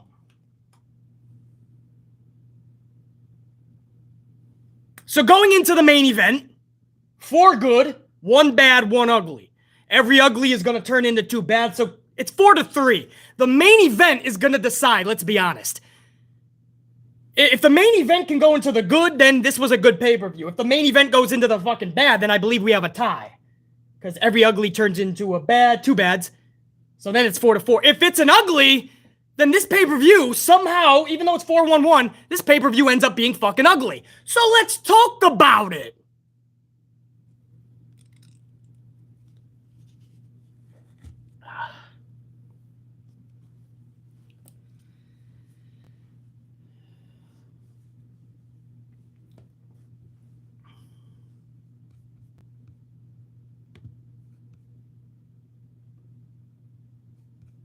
In a little bit. Let's talk about it in a little bit. Feel free to come back a little later, go into this part, and or after this next section of this live stream, and we'll go over if this was good or bad. We'll go over the main event. But right now, we got to entertain my supers, my VIPs, before we get to the main event. We're going to rest on this a little bit, man. As we reach an hour and a half into the stream, Trev Reigns, the Tribal God. 5 Spot Coffee. What up, Trev? What are they going to do with Lashley's title reign heading into WrestleMania? We all know he's going to be a transitional champion. We talked about that, Trev. That's everybody's fear, is that they're just going to have a lackluster run, and then he's just going to hand it over to somebody probably like Rollins at Mania. So, Trev, be prepared for the same of what we saw the first time around. I don't see how Bobby keeps the title after Mania, unfortunately. Patrick Williams, 10 spot. BC, what do you think of Rollins using the Shield entrance and music? I fucking loved it. I thought it was a nice little twist. Renee Paquette who was Renee Young, the wife of Jon Moxley, was basically marking out about it. She posted how badass she thought it was. She thought it was perfectly done. I have to agree with the wife of Jon Moxley, man. That was actually pretty cool. The look on Roman Reigns' face was pretty fucking diesel. I liked it. Who was that? Patrick Williams. Appreciate it, man. Eric Newton, 5-Spot Coffee. Eric says, BC, I'm still trying to figure out how WWE doesn't know it has a problem when Johnny Knoxville and Bad Bunny get better reactions than the wrestlers. And because of that, unfortunately, Eric, and you are correct, but unfortunately, Eric, because of that, Vince is going to keep doing it. Because he sees the reaction that John Knoxville or a bunny that is bad, he sees what it gets. Same thing I always say with Matt Riddle and Randy Orton. You may giggle over them, you may like them, but the more you giggle and laugh at it, the more Vince is going to stick Randy Orton in that tag team. And here we are in the last years of Orton's career, because he has set a date where he would like to retire. And we're not getting the Legend Killer or anywhere near it. We're getting scooter racing Randy. That's right. Tomorrow night, Randy Orton's chasing scooters. But Eric Newton, you bring up a good point. The more we giggle, the more we laugh about it, this is the type of shit you're going to get. Eric Newton, thank you. Youngblood, 085, what up, dude? Youngblood, 085 with a 5-Spot Coffee says, you did ask the question in your review of Roman's turn on Heyman, if it was all just one big swerve. You're right, Youngblood 085, man. We did talk about it. I had to discuss it because Youngblood 085 is talking about one of my past vids, and I had to bring that topic up because I was like, wait a second. Something isn't right. Roman doesn't feel right without Paul. What if this is all just a swerve and he goes right back to Roman? Sure enough, Youngblood 085, that shit happened, bro. Trev Reigns, the tribal god, 10-Spot Coffee. I genuinely feel bad for all the talent that has worked so hard to get where they are today. Imagine the talent like AJ, McIntyre, Belair, Sasha, Naomi. Done filthy only for Ronda and Lesnar to win. I think that's what's irritating a lot of us in the community, is it's not just that we don't know that Ronda and Brock are badasses. They're real fighters. They're believable. We get it. I love both of them. I think they should have high-profile Mania matches and any other match they want, no doubt. But not winning the Rumble. It wasn't needed for them, and it just hurts all the other talent that could have used that. I truly hope people understand that, because that's the fact. Trev Reigns, the tribal god, you're exactly right, man. Strict Tango's up in here with a 2-spot. Sasha should go to AEW, as WWE doesn't deserve her. She might be a lifer, though. That might be one of those that Vince will not get rid of, throw a bunch of money, and I think Sasha has a different level of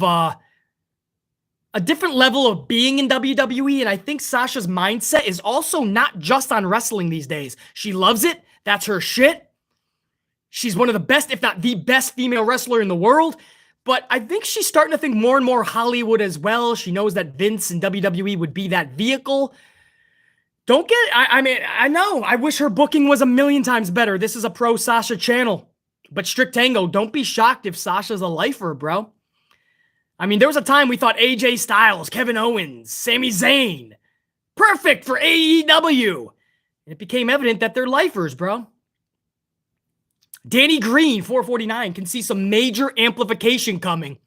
Starting this with the Lashley title win, hot potato of the title, and Big E done dirty in the process. Yeah, Danny Green, we got amplified on the Rumble winners. That's the most thing that BC is pissed off about this morning. The Becky Lynch and Doudrop match, that went in the column it did because it just was bad. The booking of it was bad. What it does for both of them is bad. When you put that much bad together, it's a fucking ugly. And Rousey winning that fucking match, man. I just can't understand that. I can't fathom that, just like Brock. But we haven't gotten to the main event yet. We're going to get to the men's Royal Rumble in just a little bit. But Danny Green, if you think we already got amplified in the first hour and a half, bro, we haven't even gone over the main event. Just wait a few minutes. Appreciate it, man. Jeffrey Ross, $4.99. A full Starbucks coffee from Jeffrey Ross.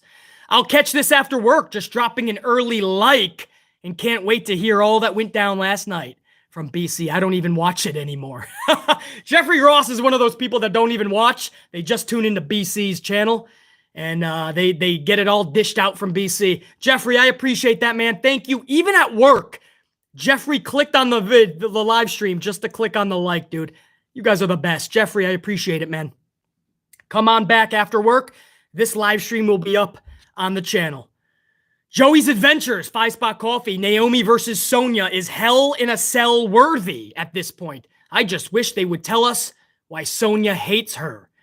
Well, it was all when Naomi, remember, she stormed in, she was sticking up for somebody, I forgot who it was, and she kind of yelled at Sonya, and Sonya was like, who the fuck do you think you are?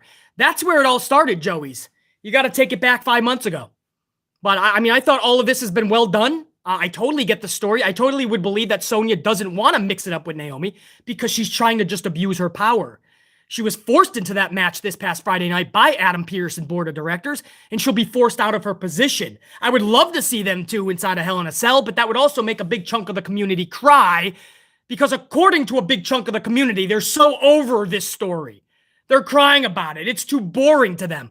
They yell and they cry, they bitch and they moan that they want Naomi to have TV time in great matches. She's finally getting TV time in a storyline. She's having banger matches just a few weeks ago with Charlie Flair. Last week, just past Friday, with Sonya Deville, a banger of a match. But let's just shit on it. We claimed we wanted it. Now let's be hypocrites and say we don't want it.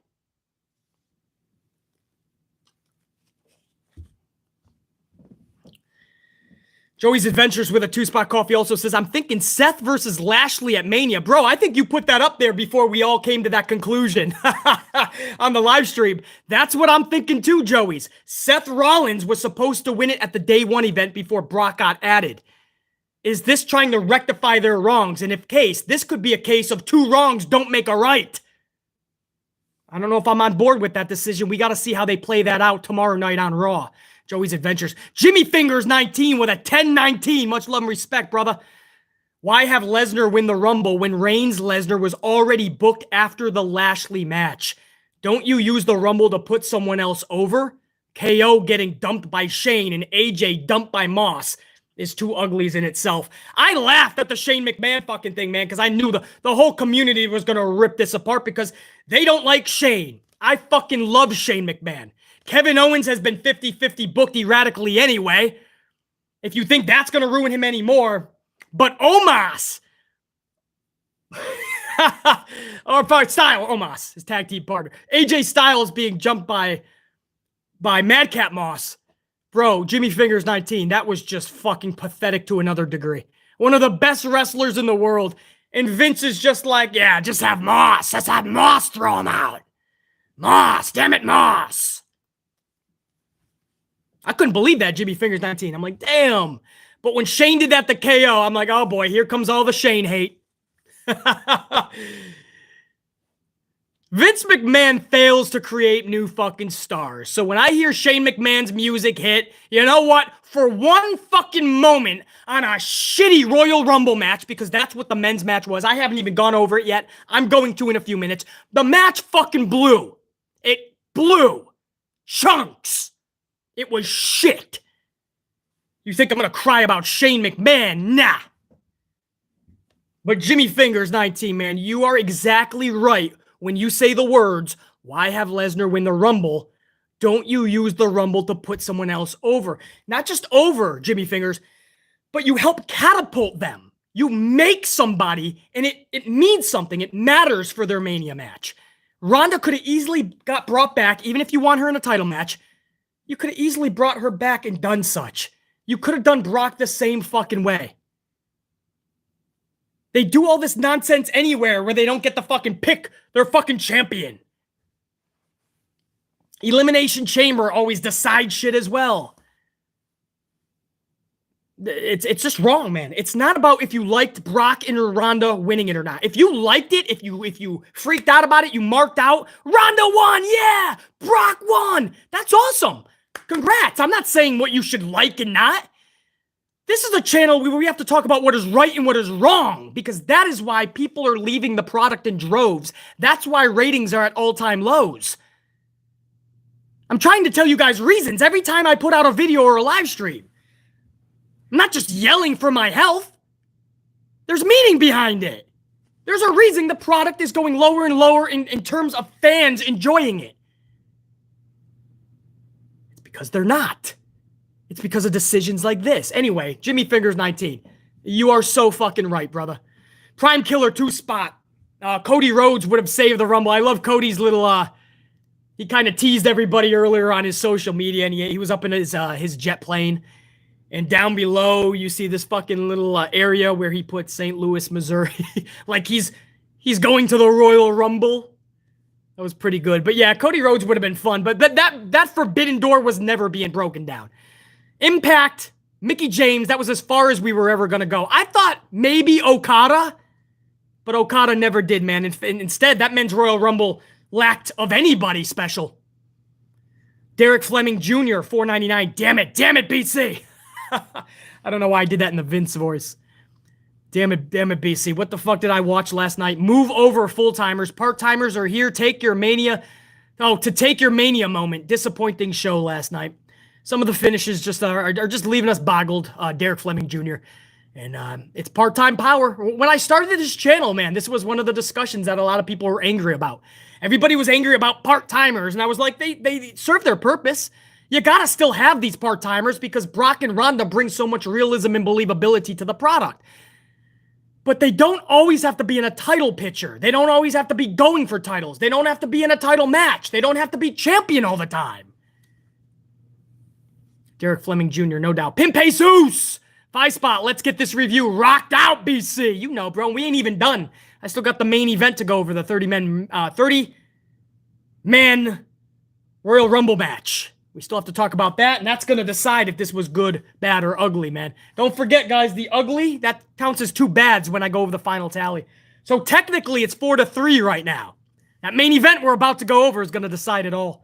Pimp Jesus, thank you, dude. Eric Newton, 5-spot coffee.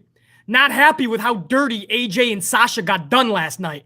Why did Charles Robinson help Rollins get to the rope when he was trapped in the guillotine? Did he help him? I must have missed that, man. Maybe I was in my notes for 1 second too longer. When I looked up, it looked like he was falling on it. But maybe it did, though. I did kind of see him like he was like... Maybe Robinson got all caught up in it, man. He was all fucking... He was hanging on the edge of his fucking seat. Robinson's like, fucking come on, man. I picked you in Vegas. I got a lot of money on the line. I got to go back and check that, Eric Newton. But yeah, Sasha... At least she wasn't done like Melina, man. Melina, it was so good to see her back. She had her entrance. She did the split. She's looking sexy. She's thicker and sexier. And then she was eliminated in a few seconds. BC's like, no! I wanted to see her rock out for many reasons in that match. But Sasha lasted a little bit longer. But I believe Natty and Tamina and gals like that, they lasted longer than fucking Sasha. But if Sasha was actually injured... Maybe they didn't want her in there too long. I want to find out more info before I totally bash it. But yeah, definitely a complexing situation, Eric Newton. Christopher Blackshear's up in here. Christopher with a $9.99. What up, dude? Both Royal Rumble matches fell flat to me. Beyond, dude. Beyond for that men's Royal Rumble match. I will disagree, Christopher, with the women's match. I mean, that was fun as hell. Every entrant seemed to be somebody that I was like, oh shit, good to see. I enjoyed the Women's Royal Rumble match thoroughly. But the men's match, which we're about to go over, I'm going to torch that. Christopher Blackshear says, Sasha getting eliminated that early. Styles being eliminated by Happy and Madcap. And no NXT superstars in any of the Rumble matches. Yeah, that I totally agree with, Christopher. The lack of the NXT talent, man. Even a Braun Breaker. You can't say... I think Io is being packaged now as a main rosterer. So I'm not going to put Tommaso in that reign or Dakota or LA Knight or even Io. I definitely thought they would be in it. But I thought maybe a Braun Breaker would get in there. Maybe a fucking Grayson Waller. Maybe Joe Gacy. I thought somebody. Just never happened, Christopher. But at least the women's one. The women's Royal Rumble match was 1,000,000%, 1,000,000 times better than that men's Royal Rumble. That men's Royal Rumble match shit the fucking bed. Oh, just wait till I go over it. PB Sillipride, $4.99. The Royal Rumble is my favorite pay-per-view, even over WrestleMania. It is also my favorite match stipulation. But like everything else in WWE, it is going downhill. There was a lot of good on last night's show, PB Sillipride, or at least could have been really good. And they just decided to light it ablaze last second. It's what WWE always does. They completely ruin their own shit. Good call, PP Scylla Pride. Danny Green, $8.99. Brock got screwed by Heyman and then beating on everyone until he gets his hands on them and is a storyline and creative element that 642 WWE writers don't have time and effort for due to VKM's lack of care. Danny Green, that's what everyone's pissed about, man. The story was sitting in their lap. Okay, I love the screw job. Love it. Paul did Brock filthy. Realigned with Roman, which is where Paul belongs because Roman just felt empty these last few weeks. Love it. The way it was done, brilliant. Paul Heyman, perfect. So you rest on it. You have Brock Lesnar when we go live on the air for SmackDown. Brock is waiting in the parking lot waiting for Roman and Paul. That's how pissed he is. And this is going to lead to that fucking title match. Brock didn't need to win the Rumble. Instead, they took Brock Lesnar getting turned on by Paul, all the anger that he should have showed up to at SmackDown this week. And instead, he's going to show up smiling because he showed up before the end of the night and he won the fucking Rumble. And he's smiling as he points to a fucking sign. I can't with this fucking company sometimes, bro. But Danny Green, go figure, man. Swift Strike, 5 spots. Swift Strike, I appreciate it. Let's not use one of our top stars, VKM. Put that on a shirt for VKM. Let's not use one of our top stars. Well, Fox wants all of the stars anyway. So the red brand Swift Strike is just going to say we have no stars. Fox wants to gobble them all up like Pac-Man. Dante Jaron 23, $4.99. Brock and Ronda winning is like a slap in the face to all the full-time writers. Oh, I'm sorry. All the full-timers. It's like a slap in the face to them and was predictable. WWE relies too much on the last instead of the future. Oh, past, I think you mean. They rely on the past. Well, I gave you a line in the cold open, and it goes like this, Dante Jaron 23, because you're exactly correct. You can't possibly build for the future if you're constantly living in the past. And it's the perfect quote for WWE. The last UFC fight for Ronda and Brock, both of them, was in 2016. I understand they still hold value. They still bring believability and realism. But they should not be winning Rumbles in 2022 and holding everybody else down because, in a sense, that's exactly what you're doing. Dante Jaron 23, perfectly said, bro. Derek Fleming Jr. with another $1.99 says, BC is always right, folks. Not up for debate. Derek, I appreciate it. Sometimes I'm wrong, like the Alexa Bliss situation. It wasn't just BC hearing that. Vegas had her in the top 3. Alexa wasn't even in it. They're just now holding her back. Once Ronda, once that was a finalized deal, I bet you Alexa and Asuka, who's already been cleared, I bet you all of them were held out because they knew right from the beginning that Ronda now was going to be winning it. So they're just going to have Alexa keep doing these segments backstage with the psychologist. But mostly Derek Fleming Jr. Not a pat on the back, but BC is usually right, bro. Osio Weidman, $9.99. You're right, BC. Not one star was made last night. It was kind of underwhelming. That's the saddest part, Osio Weidman.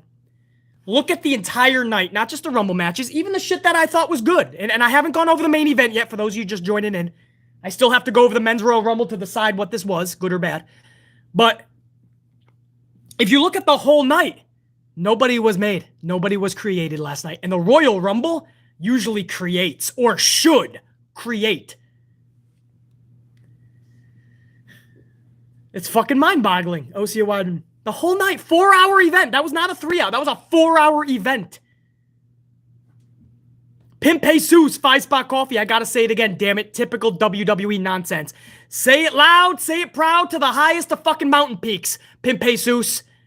You gotta say it, he says. Typical WWE nonsense. It's pathetic, bro. You can say that and yell that out as well, Pimp Jesus. Appreciate it. Murder Hornet, 5-spot coffee. As a Ronda and Brock mark, no lies have been detected by BC thus far. I didn't watch, nor will I. I appreciate that, Murder Hornet. This is somebody who loves Brock and Ronda. I told you guys I like Brock and Ronda.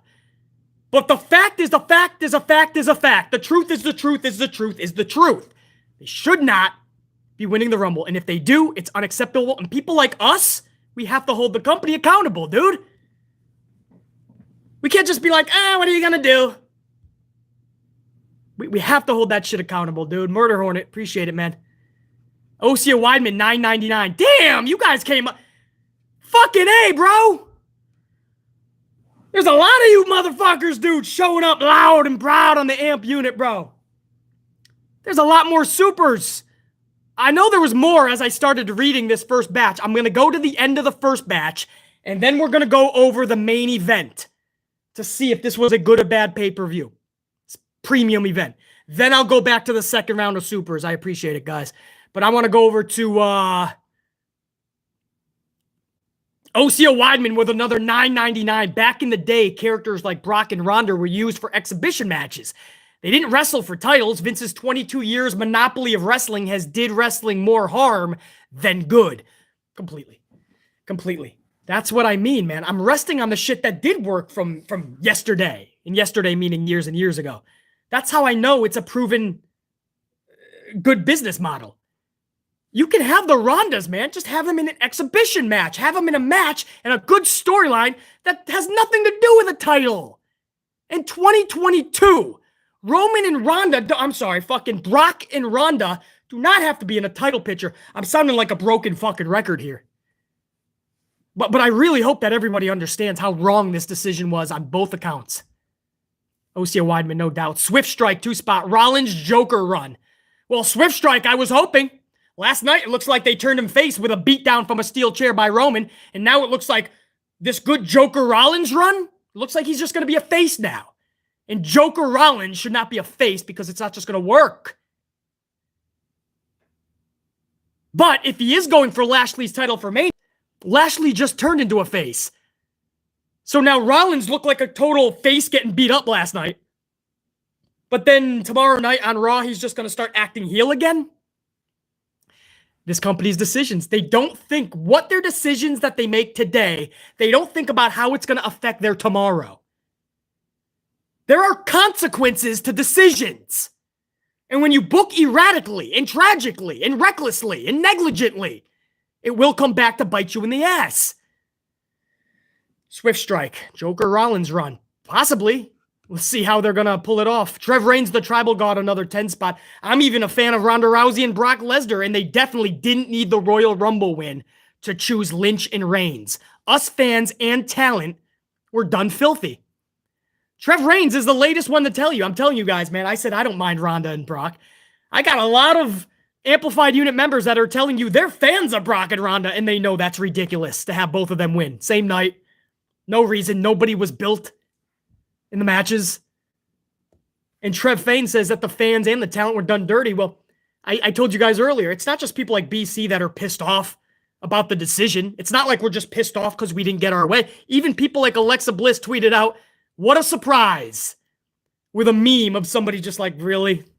Like, that's fucking stupid. That was directed at Ronda. She was forced to delete the tweet, and then she later congratulated Ronda. Management was not happy. I'm glad Alexa spoke out for the talent. It ain't just BC. It's not just fans that knew that that was the wrong decision. The talent backstage is like, she just came back and she's running Royal Rumble. Ronda Rousey is running WrestleMania. She's going to run 2022 until she wants to go and make another fucking baby.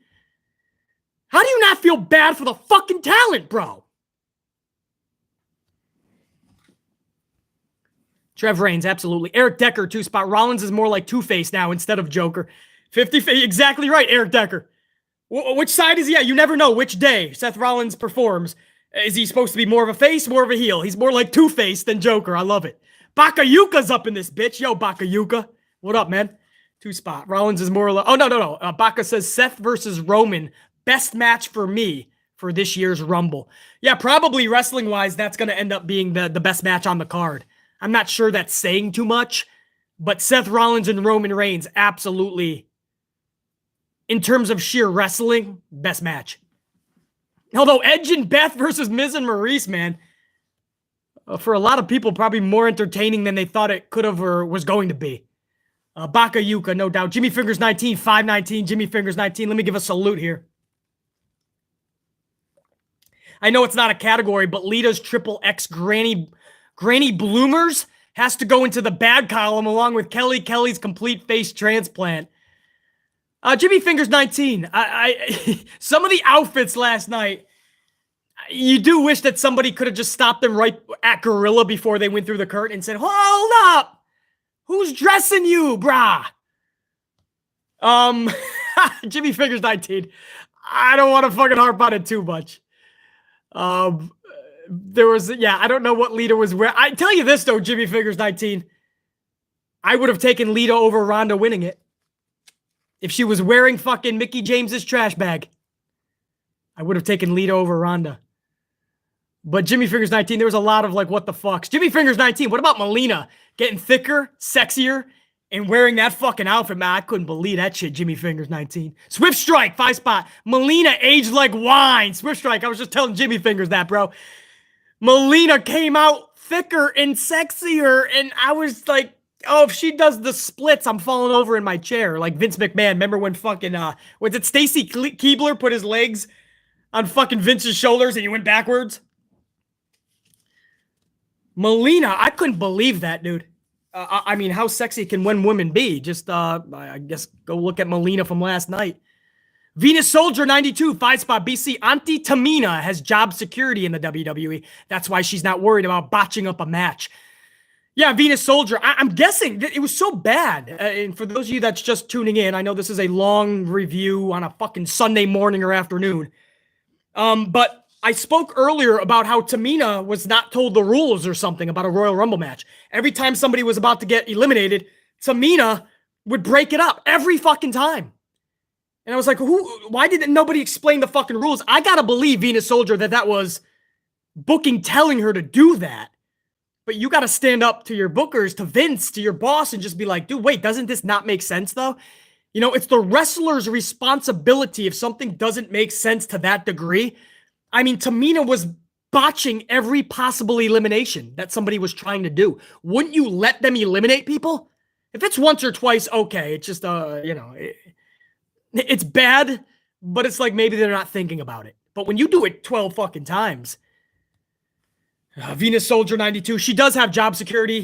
Jimmy Superfly Snooker, her father, Vince McMahon was really close with that motherfucker. And Tamina is a lifer. Jimmy Fingers 19.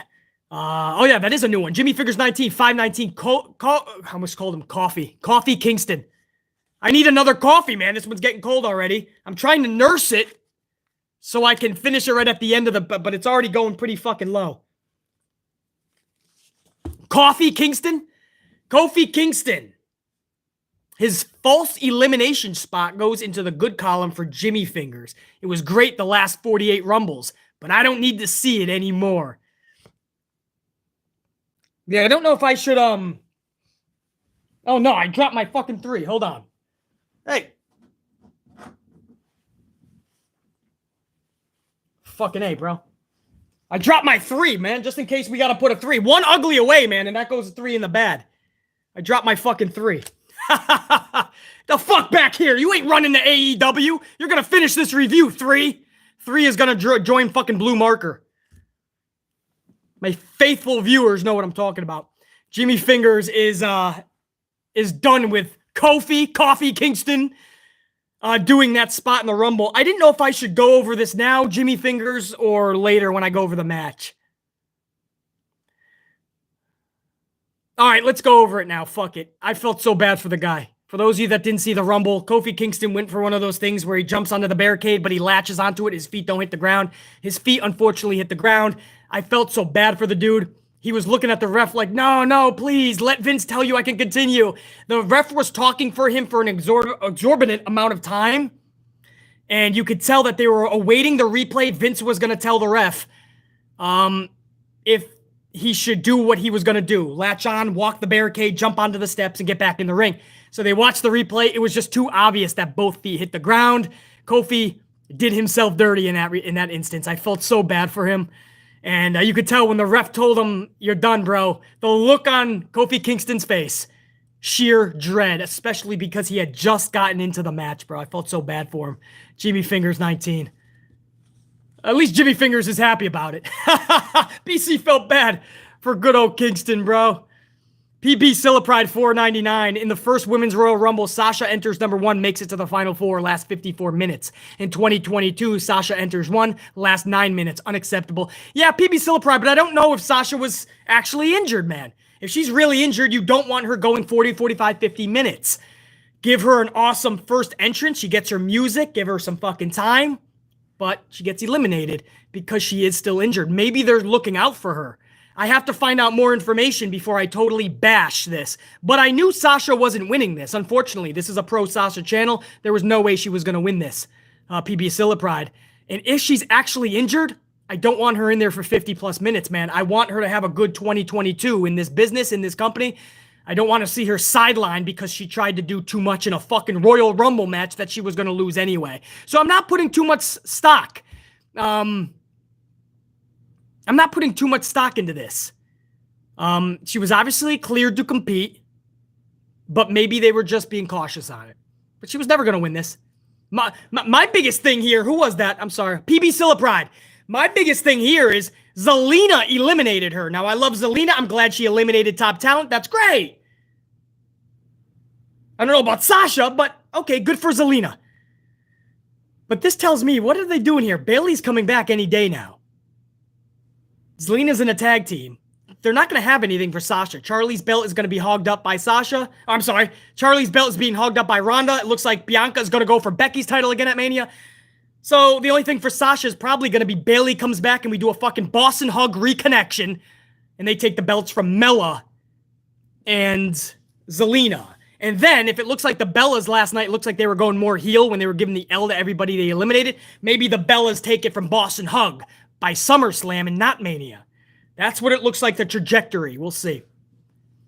PB Scylla Pride. Dante Jaron, 23, $4.99. Hard to believe Ivory is 60. I actually fell asleep during the men's rumble because it was unexciting and had to watch it again this morning. Bro, you probably should have done... First of all, Dante, you did yourself a favor by falling asleep for the men's rumble because that's how shitty it was. Number two, you probably should have double favored yourself and not watched it this morning either, because there was nothing to watch. BC's review is all you need out of that shit show. And I'll go over it in a few minutes. But yeah, man, it is hard to believe that Ivory was fucking 60 years old going out there, man, with her right to censor shtick.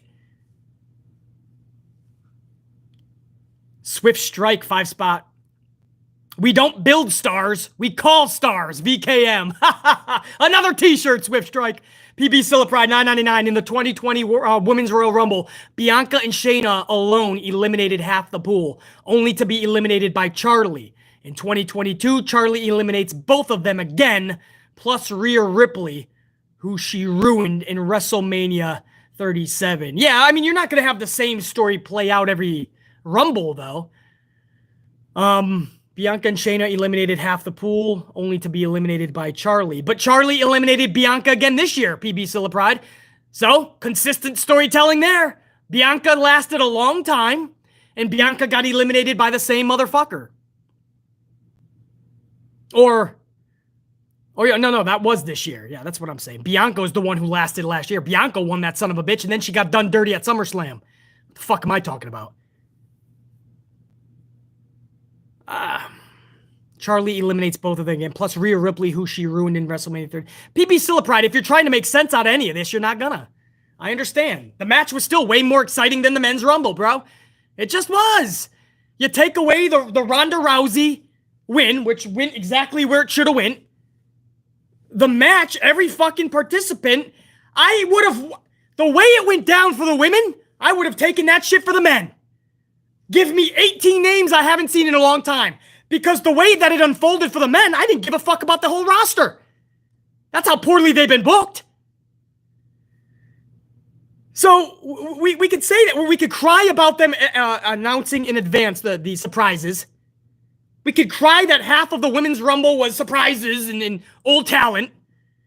It was more fun than the men's. Give me the fucking list. Do I have it? Who's got the list? Steffi, you got the list? Who's got the Rumble list?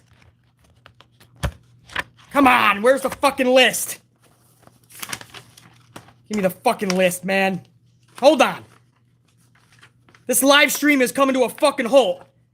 Because I want to find that fucking Rumble list.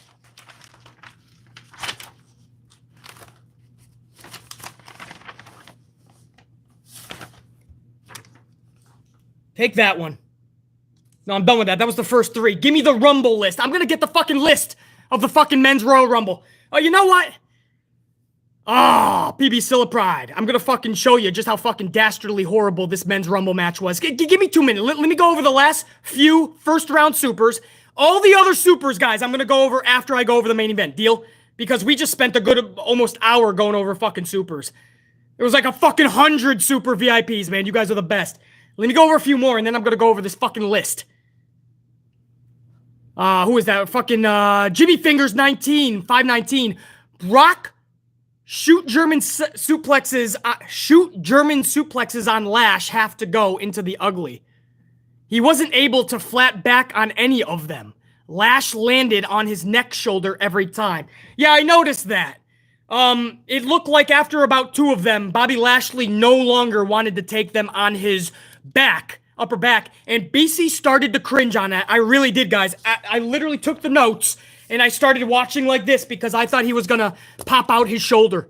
He was landing on his fucking arm. BC dislocated and fractured my elbow by landing wrong during football. One of my fucking... oh, boy. If I could take that back. One of my football practices and eventually games when I broke a fucking ankle as well. I went down wrong on my elbow and I just shattered it.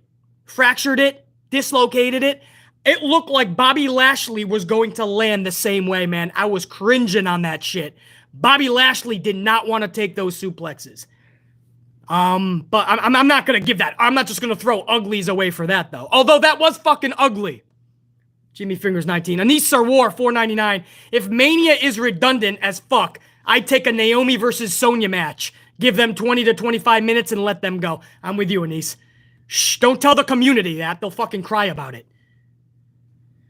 Absolutely, Anis. Christopher Blackshear 499. Reigns versus Lesnar at Mania 38. Rematch from 31 and 34. Why? Says Christopher. And why could Styles not have won last night? Because that's giving one of the best wrestlers in the world some steam. You don't want to do that if you're Vince. As far as the same Mania match at 38 that we had already at 31 and 34, and as well 3 other times, it's because this is what this company does best. Redundant booking. Everything is formulaic. Nothing makes sense. You just have to tune in and watch it. Don't even speak bad about it. Don't talk bad about it. Just relax, watch it, and enjoy it. And if you don't like it, don't watch it, is what they tell us. PB Sillapride 499. Phoenix is strong. During finisher gauntlets at house shows, she was able to glam slam much larger men. She's a beast, PB Sillapride. She didn't just have to beat up Miz. She could have entered the Men's Royal Rumble like Chyna did. Didn't Chyna enter the Men's Royal Rumble years ago? I loved it. Beth Phoenix could realistically, like believably, enter the Men's Rumble, and I would believe that she's throwing bitches out. I think Nia Jax tried to do that once too. Like she catapulted R-Truth head first into a fucking LED board, and it was too vicious. She actually injured R-Truth. Truth was pissed backstage, confronted Nia Jax, and then Jax entered the Rumble. I believe that actually happened just a couple years ago. PB Sillapride, no doubt. So what I want to do now, I know there was more supers. Round number 2, I'll get to that after I go over this last match. The Men's Royal Rumble. Did you get me a list, Steffi? That's the one. That's the one. Thank you. Steffi. Steffi did something. I may not have to fire her. Truth be told, I did let her go this weekend, but there was a huge apology. Nothing to do with the Kiss My Ass Club, but Steffi is back. She's a keeper for now. So let me go over to... All right, I'm back. I got you guys on the live stream. That was a lot of supers, bro. We're now over 2 hours. Still hundreds joining us for the last match. I appreciate it. We're over 500 on the ups. Let's get that to 6 motherfucking hundred on the ups. 600! Now I want to go over... I'm going to go over this fucking list. And I want you to understand why I am okay with all of the past superstars in the Women's Rumble, because that actually brought some emotion out of BC. Because let me go over the entire 30 roster members on the men's side of the Royal Rumble match. And each one of them, most of them, if not all, booked 50-50. To the point where you really don't care about them. You can be a fan of some of these names. You can love some of these names. But when it's all said and done, I fucking threw the roof over any of these names. When the music hit, you didn't go, oh, fuck! None of them, bro. Melina? Oh, fuck! Even Ivory doing right to censor. Ha ha! Molly Holly! Molly Holly staring at her bootleg version of Nikki Ash. It brought some emotion. The way they did Naomi and DeVille's feud during the Rumble match.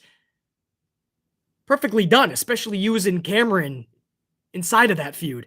There was just a lot you can go on, man. Some of the face-to-faces. Old, like Lita and Mickie James tussling in there. And then you get to see in that Final Four, like Bianca and Ronda. I just wish it would have been more combat between those two. But now I want to take you over to the men's side of things, if I may. Listen to this list. For those of you that said too many surprises for the women, too many old superstars. Okay. Tell me how exciting this shit is. Entrant number 1, AJ Styles. Entrant number 2, Shinsuke Nakamura. In at 3, Austin Theory. 4, Bobby Robert Roode. 5, Ridge Holland. 6, Montez Ford. 7, Damian Priest. 8, Sami Zayn. 9, John Knoxville. 10, Dawkins. 11, Omos. 12, Ricochet. 13, Chad Gable. 14, Dominic Mysterio. And 15, Happy Corbin. Halfway through the Rumble, 15 first names. Who the fuck has you on the edge of your seat? We love AJ Styles. We love Shinsuke Nakamura. Maybe you guys love Austin Theory. Maybe you love to see John Knoxville. You get a hoot and a laugh. That's half of the Rumble match. Who the fuck? Every time that fucking buzzard hits 0, who the fuck got you off there? Rico shit? My dad, it's Rico shit. The mayor of Jobberville? Did Ricochet get your ass out of the seat? Was it Omos? Did Omos electrocute your fucking ass to the point where you jumped up and shouted from the rooftop, fuck yeah, it's Omos? Maybe it was Ridge Holland. Maybe you threw up a sippy cup when Montez Ford came out. Maybe Dawkins. Maybe Chad Gable, right? We all love Chad Gable. Maybe he's going to come out. Maybe everybody stops and everybody has an impromptu spelling bee. Or maybe it was just Dominic Mysterio. Maybe it was Happy Corbin. Basically, this was a collection of fucking Jobberville. I don't mean to throw shade at some of these names, man. They break their backs for us. We're fans of most. It's sad that the booking, the creative, has given them this shit to the point where they don't feel like stars. Because they need moments like winning a Rumble to be such. But Vince can't give them those moments. So it's a vicious cycle. They will continue to be fucking jobbers. So we're halfway through the Rumble with these fucking names. No surprises. Nobody that jumps off the page that's looked at as a fucking bona fide out of your seat superstar anymore. So maybe the next 15 will give us something, right? Maybe BC, they loaded it bottom heavy. Okay, let's go to the next 15. Dolph Ziggler in at 16. Dolph Ziggler. Okay. Sheamus in at 17. 18. My name is Rick Boogs. 19. Madcap Moss. 20. Matthew Riddle. Okay. Now we're 20 names into this motherfucker. I haven't seen a fucking shock surprise. I'm not seeing the NXT talents come in. I'm not seeing old fucking legends. I'm not seeing anything that's fucking like fun. Just seeing more 50-50 book talent. Okay. Maybe it's the last 10, BC. Give it time, BC. The last 10 is going to be loaded. All right, let's go 20 to 25. 21. Drew McIntyre. Okay. A little better, right? I mean, Drew was like a Sasha situation. We were told they're injured and we don't know the timetable of their return. It was a swerve. I think they definitely had a little bit of a hiccup. There was a little bit of an injury, but they were cleared just like Sasha. Drew is back. A little bit of a surprise, I guess. The only problem is he's only been gone a few weeks. It's not enough time to miss him. Drew McIntyre, 21. Kevin Owens, 22. 23, Rey Mysterio. 24, Kofi Kingston. 25, Otis. 25 names. 25 names, and your only surprise to this point is maybe Drew McIntyre, who's only been gone for a few weeks. Other than that, John Knoxville, he was already advertised weeks ago. Nobody. 25 names. Okay. Okay, let's go 26 to 30. 26 is Big E. 27 is Bad Bunny. We had to wait 27 fucking spots to finally get the first big surprise of the Men's Rumble. And it's not even a fucking actual wrestler. No shade because this dude is actually good. He invests the time and the effort to give pro wrestling the respect it deserves, and he gives it the proper respect. So BC can only give the Bunny that is bad the utmost respect right back. Mad props to Bad Bunny for taking this seriously. But Bad Bunny is your surprise at number 27. Bad fucking Bunny. 28, here comes the money! Shane McMahon. Now, BC finally gets his pop. Isn't it ironic, right? Most of the community's probably crying, right? Nobody wants to see Shane back. He's going to take up a spot, this and that. At this point, I'm thinking, there's only 2 spots left. Give me somebody I really like. You guys know on this channel, I love Shane McMahon. In a company that 50-50 books their roster for years now and nobody feels special, at least when I hear Shane's music, I know he's going to do some cool shit. There's a sense of believability and reality in Shane McMahon. So I didn't give a fuck if the wrestling community was crying. I was like, finally, in the 28th spot, somebody came down that made me open my eyes a little clearer. A little fucking larger. 29 was Randy Orton, the hometown kid, St. Louis. In 30 was a surprise nobody wanted. Brock fucking Lesnar. Brock Lesnar comes in at number 30. I just went over the 30 fucking names. How is that Royal Rumble fun for you? Every 2 minutes, we counted down to a new jobber, basically. Do you realize you spent a fucking hour participating for jobbers? I hate to say that, but that's how they're all booked. The match was horse shit.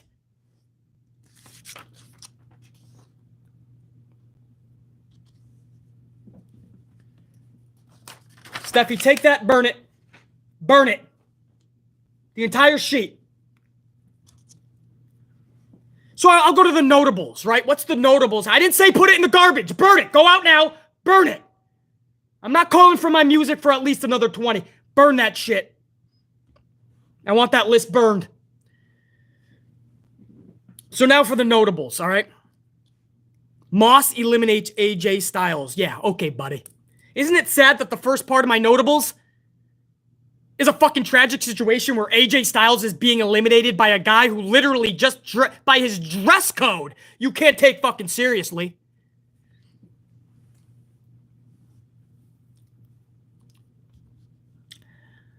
Guys,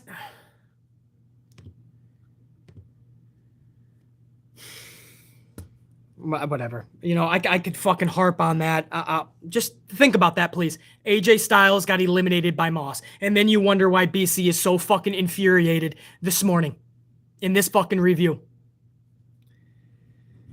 What do they do?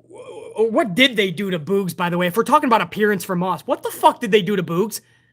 Rick Boogs was a fucking rock and roll star. Rick Boogs now with his short fucking hair, his little stash. He's got his little red leotard on. He looks like a bootleg version of Dan Severn. Like a fucking a bad take on Rick Steiner. What the fuck did they do to Rick Boogs? Guy's actually good in the ring. He looks like a clown. Just give him Karrion Kross's leather suspenders and fucking medieval times helmet. Just call him fucking Rick Bearcat Boogs. You might as well.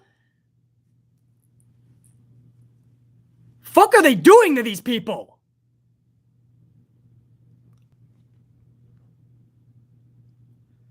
I'm going over notables. I can't even say the notables that were good yet. I mean, these are just notables that are befuddling to me. So not only did I think the participants in the match fucking were a crock of horse shit, what I'm remembering notable-wise, what's in my notes. A lot of people thought Omos was actually going to win this thing. I don't know what they were smoking. I don't know where that came from. I don't know why people thought Omos. I never, for 1 second, thought that Omos was even in the realm of winning this thing. Vegas didn't have Omos at the top. I don't know where that came from. Omos was never going to win this thing. Thankfully, he wasn't even in there that long. Kofi, brah, I feel so bad for Kingston. I already went over this with, I believe it was Jimmy Fingers 19 bringing this up. Kofi, if you're just joining, man, Kofi went for one of his things where he jumps on the barricade. He was hoping that he could, like, stick the barricade and not have his feet touch. He accidentally touched it with his feet. It was an unintentional elimination. The referee was talking to him for a while. They were waiting for Kevin Dunn and Vince McMahon to do the replay backstage. And when they saw that they just touched, there was no way around it. The ref had to tell Kofi, that's it, bro. Kofi's look on his face was like, no. He was probably supposed to be in there for a lot longer. He had just gotten into the Rumble, and he eliminated himself, basically, by botching that. I felt so bad for that dude, bro. I felt so bad for Kofi. He just had too much momentum, bro. You look at the height, you look at the fucking length he went. I mean, there's no way. There was going to come a time. Jimmy Fingers said it best. I think he said it was like the 46th time or something. There was going to come a time where him or Naomi were going to botch that. Unfortunately, it was last night. For a real, actual surprise, not that it wasn't great seeing Drew. I already went over this. We'd have to wait till number 27, and that was for Bad Bunny. Much love to the Bunny, by the way. He's actually good. Even pulled off a destroyer in this match. That's right. He was pulling off some moves in that match, bro. Bad Bunny takes this shit seriously. I love that. But we had to wait till 27 just to get a surprise, and it was just Bad Bunny. 28 brought out Shane McMahon, and that was it. Randy Orton at 29, and then Brock came in. Riddle had, by the way, I want to, just before I get to the Brock win, Riddle had a pretty cool RKO off the back of Otis. So Otis was on all fours. Matt Riddle fucking came flying off the back of Otis and delivered an RKO onto, I believe it was Drew McIntyre. So I'm going to give Riddle a little bit of love here on that RKO. That was pretty badass. And then Lesnar comes in perfectly at 30. Perfectly at 30. Couldn't just come in at 25, throw everybody fucking over, and then just wait for a 5, you know, to give some suspense, even though we're all going to be like, this is stupid. But at least make it suspense. No, he comes in at 30, guys, as if this already wasn't hocus pocus, pixie dust bullshit. As if people were already were just like, this is stupid. Wait, what? Brock just came in at 30, and then you're going to try to say, well, Charlotte did it. Charlotte was pre-announced. Charlotte said she was doing this. She said she already got it fucking worked out. This has been okayed. Brock was never... Realistically, wouldn't it have been announced that your world champion is going to be in the Rumble? Like they did with Charlie. No. So that's not fair if he wins his match and then he just goes into the fucking match unadvertised. It just doesn't make sense, guys, and that's what I'm trying to say. I'm just saying meet me in the middle. I want to jump on board with what I am watching. You just got to meet me halfway, man. Make it make sense. Give me a little bit, just a little bit of logic. And this company, too many fucking times, doesn't do that. Make sure I'm fucking locked in here, man. Hopefully you guys can still fucking hear me, man. I've been yelling for a big part of this 2.5 hours. So, not even winning up front, man. How about just coming in at number 30? I don't know how that doesn't piss every one of you off. That they can just make that decision and not give any fucking answer to it. Not make it realistic. Just like Big E going onto the Blue brand just because Fox wants stars and Vince wants to coddle their fucking balls. Because they got the $1 billion deal from them. We got to give them anything they need. Meanwhile, Big E looks like a fucking idiot. He loses the title and then he runs away from the brand. and he cuddles back up with his old tag team partner because he can't hack it singly? That's what you're making the dude look like. You don't even have a reason why he left the red brand. I'm saying give me a reason.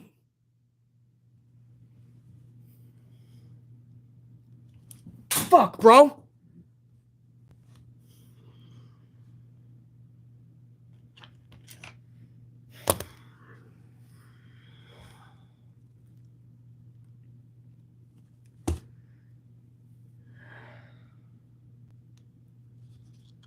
So he comes in at 30.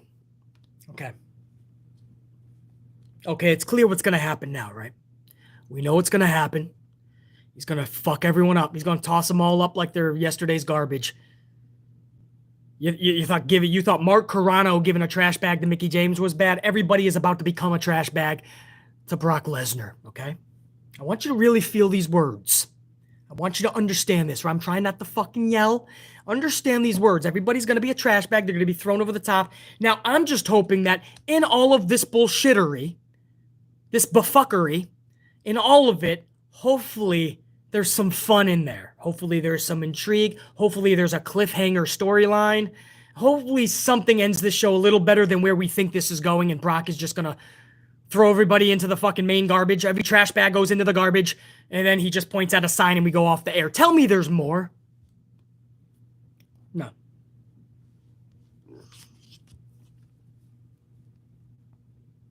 Nope.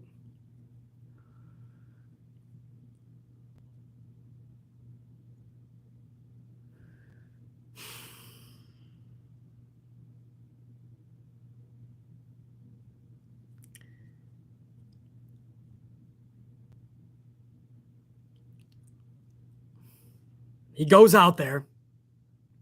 He throws everybody over the top, all the trash bags into the garbage.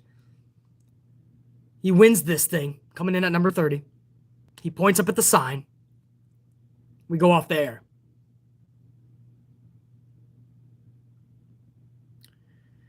So you had something beautiful an hour earlier.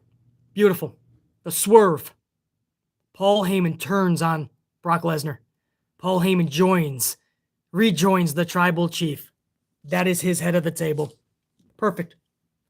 You are now going to get that beast Brock back, right? For the whole past couple of months since he's been back, he's been happy farmer Brock. Happy-go-lucky. Smiling, cracking jokes. Bobby who?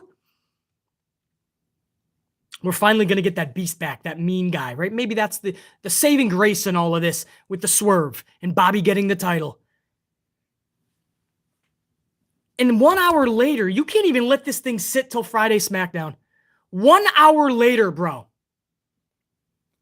you're ruining what was actually going really good for yourself. 1 hour later, they have this guy come in at number 30, eliminate everybody, and win the Rumble.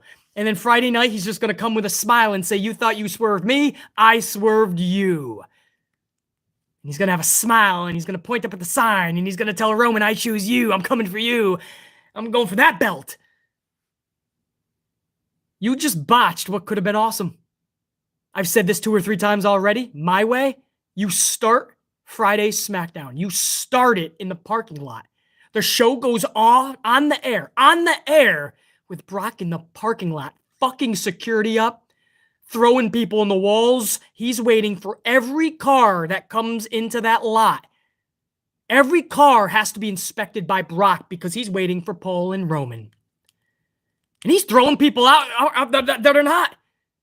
Ridge Holland, it don't fucking matter. He's dragging people out of the driver's side window.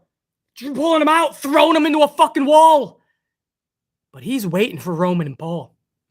And you can keep going back throughout the whole night until he gets them, man. That's going to intrigue people. The people are going to have the remote now. This is a fun storyline, man. When Brock gets to them, and then Brock finally pull in, and you have a brawl beat down for the ages. It's on. People are going through fucking car windows, windshields. We fade to black. You don't know if they both fucking are going to live to see the next morning. Oh, am I exciting? Am I getting a little too fucking excited? Am I giving actual good creativity here? Oops. No. Brock was done filthy by Paul, and by the end of the night, he's smiling and looking up, pointing at a sign. They ruined it. Brock did not need that Rumble victory, bro. Brock did not need that shit. He needed that Rumble victory as much as Ronda. Not one fucking iota. And I didn't give a flying fuck about them. You can look out your window. You'll see the sun shining. Maybe you'll see some snowflakes. You'll see the sky. Maybe a flying fucking bird. Maybe 3 fucking birds who can't find their way down south. But you will not see a flying fuck. Or at least not from BC.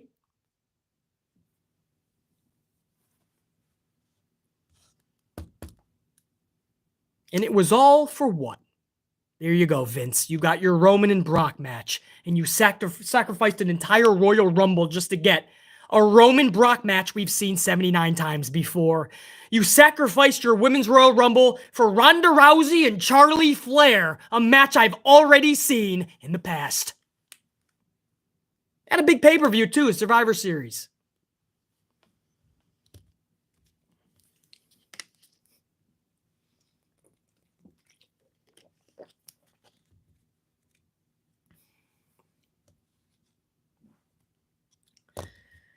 This is where I'm gonna turn into an asshole, and I don't give a fuck who thinks I am such. I don't give a fuck if you think I wear the black hat in the community. I'm a boogeyman. I'm a bad man. I'm gonna be so negative, right? This is where you saw 4-1-1, and you're like, maybe Beasley's changing his ways. He's getting a little nicer.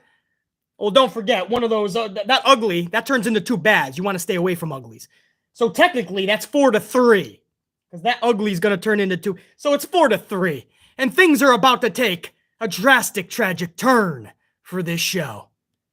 Number 1, the fucking match sucked. It sucked balls. It sucked horse manure, horse shit. The match itself was horse shit. The people involved, the list, it was all horse shit. You honestly think I'm putting this into the bad column? You don't know BC at all. Now, you see, this is going into the motherfucking ugly column. The match itself sucked. Bro, it sucked. That's a second fucking ugly. Second fucking ugly. Now, you think I'm fucking done? You think I'm here just to fuck around and talk, oh, it wasn't that good, I don't like it. Okay, see you guys later, thanks for joining. No, we ain't fucking done, bro. That too is getting taken out because I'm adding another fucking ugly because the decision, and I don't even mind Brock. He's a real life beast. I get it. I like the dude. Him winning the Rumble just like Rousey is a pathetic, erratic, reckless, negligent, unacceptable decision. That is a third ugly.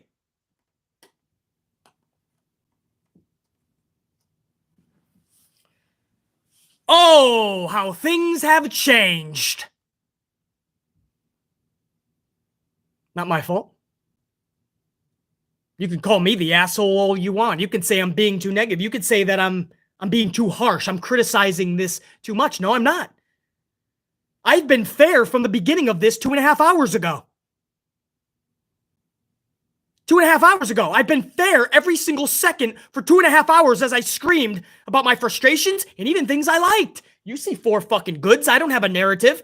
If it's positive, if it's good, it's going to go where it belongs. The match fucking sucked. That main event sucked. The finish, the decision of it sucked. Not just bad, it was ugly. These are 2 uglies.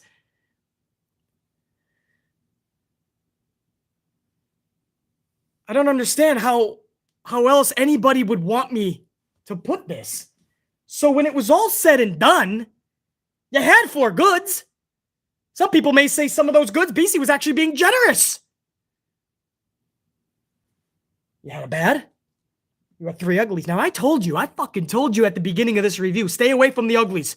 This company better stay away from the uglies because at the end, every ugly is going to turn into 2 separate bads. 3 uglies? Well, that's 6 more fucking bads to my calculation. 1 ugly, 2 bads. 2 uglies, that's 4 bads. 3 uglies, that's 6 bads. Add that with the original bad, and you have fucking 7. 7. I'll put that up in a second, the final tally. But I want to let it sit on 3 uglies just so people know how frustrated I am with that main event. Even if you didn't like the Women's Royal Rumble, when you put them side by side, it's not even close. At least you were semi-interested, right? You really didn't know who's gonna end up in there. Even the advertisement, you didn't know how it was gonna go. Some of them you didn't even know you were excited to see, but you saw them. It was good to see. You put it up with the Men's Rumble. The Men's Rumble, I felt nothing. I felt nothing with that whole thing. A lot of you guys already told me in the Supers, you were basically falling asleep to it. But don't take my word.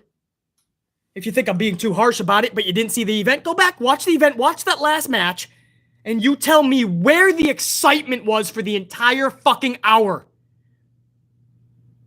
Because I'm already telling you your answer. It's rhetorical, that question. The answer is there was no excitement in the entire fucking hour. And I'm supposed to be here just putting it in the bad.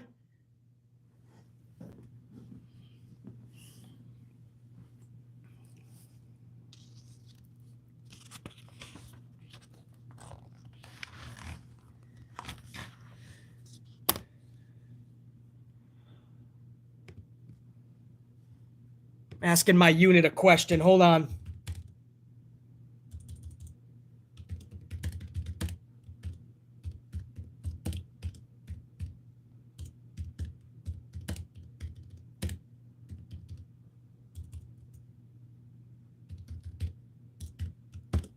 I'm putting up a poll. If you guys can answer this for me, a lot of you, that would be nice. It's a simple question. Was the Royal Rumble 2022 good? It'll be popping up in your chat screen within the next 30 seconds. Again, the question is simple. It's just, was the Royal Rumble 2022 good? Was it good? Simple question. Yes or no? Was this Royal Rumble good? As a whole, not separate things, because we already went through some of the things that even BC thought was good. As a whole, were you happy with this as a whole? Was this good? And I'm going to go back to this. I want at least 200 people to participate in this, please. And we have several hundred still live, even after 2.5 hours. So at least 200 I want to participate. So once we get to 200 votes, guys, in about 5 minutes, 10 minutes, whenever it gets to 200, kind of let me know. I'm on a delay. But we should get to 200 votes in about 5 to 10 minutes. Once we get to 200, let me know, and then I want to see what you guys are saying. And I'll give you guys 10 minutes to get to 200. Oh, what the fuck? We already hit the two. Oh, shit, we already hit 200. You guys are the best, bro. We already hit 200, I'm being told, so let me see what the reaction is here. 92% after more than 200 votes. 92% is saying no, it was not good. It's always good to know that it's not just BC who's just giving my opinion here, but we're stating facts together. That's why I love these reviews. This is a chance for all of us to come together and state facts, not our opinions. Much love to all you guys, man. Thank you. Thank you for participating in that poll. Thank you to the 600. We're 2 away from 600 on the ups, by the way. We're about to skyrocket to 700 on the ups. 700. We just cascaded over 6. You guys are the best. And it likes me, man. It makes me know that what I am doing in this community, man, people understand. I fucking yell, and I'm so critical and harsh because I love this shit. I thank you guys for making me your number one in the community, man. For coming here even on a fucking Sunday morning. Or a Sunday afternoon. It was Sunday morning when we started this shit. Sunday morning! And we had 1,000 motherfuckers rocking!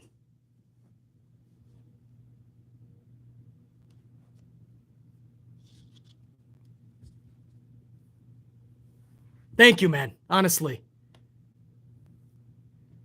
Hopefully, man. Hopefully we get into the ears of the right people. Hopefully we really do make this shit better, dude. Hopefully we make this shit better. It's these decisions, man. Ronda and Brock winning. I hope you realize why a lot of people are pissed off. It ruins everything going forward with everyone else. And guys, unless we stop doing that, I will say it for the third time. It's a great line. You cannot build the future if you're constantly living in the past. Vinnie Mac has to get his head out of the past's ass. Guys, when it was all said and done, that one bad, you mix it with 3 uglies, which turns into 6 bads. And that is 7 to 4. Some people would say BC. I'm not looking at you as an asshole. I think you were actually a little generous for the event. 7 to 4, it was just bad because of the fucking decisions more than anything. It's not shade to the talent. That is a reflection of the booking. By the way, we're about to hit 300 on the vote, and it's still 90% say no. This was not a good pay-per-view. 10% saying they enjoyed it as a whole. I want to go over to the supers, man. I know there was a lot more. Maybe we can dissect this a little bit more with your guys' takes on it. I got to see where I left off here. Carlos, man. My man. Carlos, I hope you were here for all this, man. We had a fun fucking morning into the day, dude. I hope you were one of the 1,000 strong at one point up in this bitch. Carlos, I appreciate it. 5-spot. BC, looks like you did okay with that snowstorm. Glad to see that. Who you going for in today's game? Salute. Salute, man. Man, can you believe Tom Brady, Carlos? He called it a quits, bro. I gotta go. I don't know. Rams look like they have momentum. But the old theory is that you have to go. You got to go for the team that beat you. So I'm supposed to go for the 49ers. I have a lot of family that's 49er fans. I guess I'll say Niners. And maybe Chiefs. That's a pretty good Super Bowl, Carlos. And yeah, man, we got decked in that snowstorm. It was much harder hit than I thought it was going to be. But we rocking, man. We got connection at least. Appreciate that, dude. Darkman X16. Darkman X16 5-spot coffee. If you think WWE is bad now, wait until SJW Disney gets their hands on it. Well, I made some videos on that Darkman X16. I feel that The Rock, who is now known as Mr. Disney, his best friend, one of his good friends growing up childhood, is Nick Khan, who is the right-hand man of Vince, the president of WWE, the chief revenue officer is Nick Khan. Nick Khan brokered the deal with Disney to get the exclusive streaming rights into Indonesia. I think it's all connected, man. I think Disney might have a part in it, but at the helm, the leaders will be The Rock and Nick Khan. But yeah, I don't know what that says about WWE.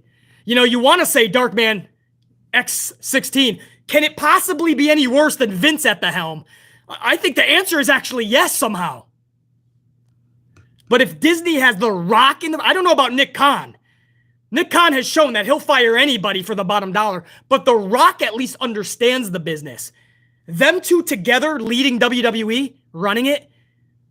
Nick Khan, I got my reservations. The Rock, I would truly invest fully in because I know he would know what to do with it. Derek Fleming Jr., 199. Natty stayed afloat in the Rumble with her booyaka-booyakas. I'm serious, man. Natty and her sister Jenny. They're so fucking beautiful, man. They just make videos and they're like fucking bikinis and shit. They're making sure that their boobs are showing. I can't believe that shit, man. They love their booyakas. So does BC. Derek Fleming Jr., no doubt. DB's up in this bitch, 10 spot. DB with a 10 spot says, I think the ladies are going to take a back seat as long as Ronda is there. I'm pro Sasha myself, but I have a feeling she'll be back to where she was before she walked out. A lot of jobbers for Ronda. That was a whole paragraph of truth, DB. The ladies are going to take a backseat to Ronda because we've already seen it in the past. A. B. We already saw it last night. Last night we saw it already. And Sasha, something tells me when Bayley comes back, we could see a tag team. The hug and the Boston hug connection. The reconnection. And they're going to try to go for the tag titles at Mania. I hope not. That Bayley deserves more. Sasha definitely deserves more at WrestleMania than trying to get back these fucking titles from Carmella and Zelina. And it's Zelina that eliminated Sasha. I'm going to keep an eye out for that shit, bro. DB, appreciate it, dude. Jimmy Fingers 19, 219. Where was the protector, Xia Li? Jimmy Fingers, good point. I forgot to even mention her, dude. Jimmy Fingers 19 brought up a good point. Xia Li, she would have been perfect for the Rumble, bro. Xia Li is built for the Rumble. She's on the main roster now, no longer NXT talent. Nope. Could have had her, bro. You know, I would have. This is not shade. I want you to know that. To Summer Rae or even a Kelly Kelly. Because I just told you a million times, I enjoyed all the surprises. Compared to the men's match, I was actually interested in the women's one. Who's out next? What are they going to do? Oh, it's good to see her. Oh, fuck, look at Melina. She's fucking hot as hell. She could still go for the fucking 6 seconds she was in. Right? Compared to the men's Royal Rumble match where I was fucking half asleep. But we could have done without a Summer Rae or a Kelly Kelly for fucking Xia Li. Jimmy Fingers 19. Good point, dude. I didn't even think of that. And I fucking love Xia Li. I would have loved Io Shirai in there. It's built for her. Somebody said in the fucking chat, I'm on a delay. Maybe this was 3 minutes ago. Where was Finn Balor for the fucking men? JR9 said that before. JR9 said this. I don't know if JR9 is still up in the chat. My right-hand man here on the fucking channel as well. JR9 mentioned in a couple videos ago, like, Finn was not even advertised for the Rumble. How the fuck is that fathomable? Finn Balor is one of your best wrestlers on the roster. And I can't even fucking... I can't fathom that, man. So Finn Balor, Io Shirai, Asuka was cleared. From what we're hearing, Asuka is cleared. And Asuka wasn't even in there, dude. JR9, you are still up in here. Isn't even in the country. He probably took off because he knew he didn't have anything to do with the Rumble. Fuck it. If I'm not needed, I'm out.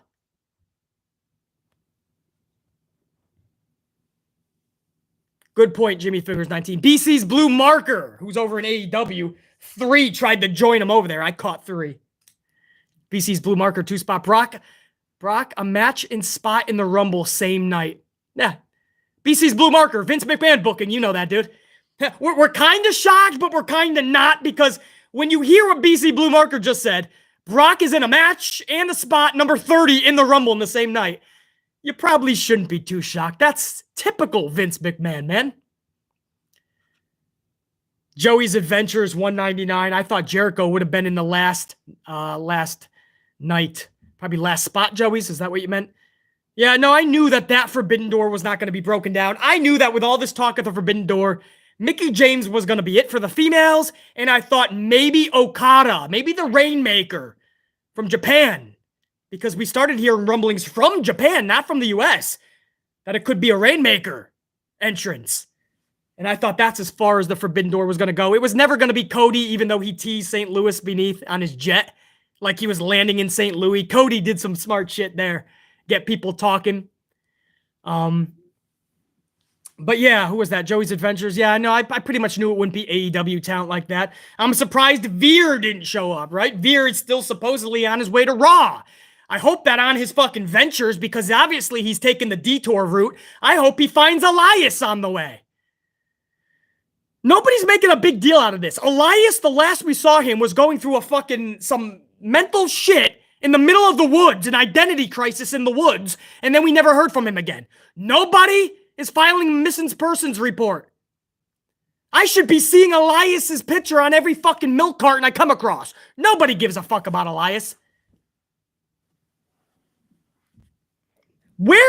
How long is it going to take for Veer to get there, by the way? We have all made this a joke in the community. But realistically, is he taking the Oregon Trail? Is he kayaking the fucking Pacific? Snorkeling in the Atlantic? Trudging through quicksand? Trailblazing through snowstorms and blizzards? What is this guy's story gonna be when he finally gets to Raw? Because he's just become a meme. He's just a joke and a clown in the community now. When he finally arrives, we're all gonna have a laugh at his expense.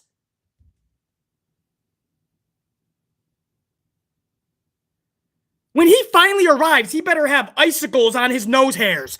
He better have fucking mud all on his fucking boots. His clothes better be tethered up. He better look like he was just on an adventure just to get there. He better be telling stories like Drew McIntyre used to of the Loch Ness Monster. None of them were in the Rumble. None of them. You had the 30 names that I had my assistant Steffi burn because the list was so fucking tragic for the men. Anyway, Joey's Adventures. Yeah, I knew it wouldn't be a Jericho, but I can't believe that it was fucking anyone fucking else.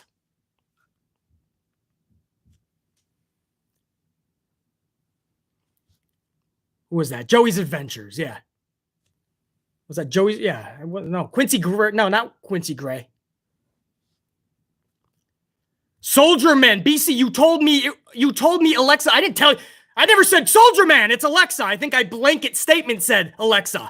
I don't remember ever specifically telling one person it was Alexa Bliss. So Soldier Man, that's actually not true. I gave a blanket statement that the last BC was hearing was that Alexa Bliss is a favorite to win. Vegas backed those statements up by putting her in the top 3 for people to win the Rumble. I hope that clears that up. BC doesn't go around handpicking people to tell them information. So let's clear that up right now. Thank you. Quincy Gray, 2-spot. The booking is laziest I've ever seen. Quincy, beyond, bro. Beyond. DJ White, 199. Charlotte always eliminated last in the Rumble. She has to. That's the fucking queen. That's Vince McMahon's right-hand gal. It's got to be the fucking princess, the queen, the top of the echelon.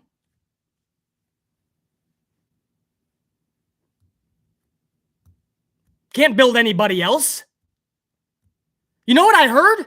This is I bet you there's truth to this. I'm hearing, man, the last thing that I read before I went live was that Charlotte Flair was the biggest advocate.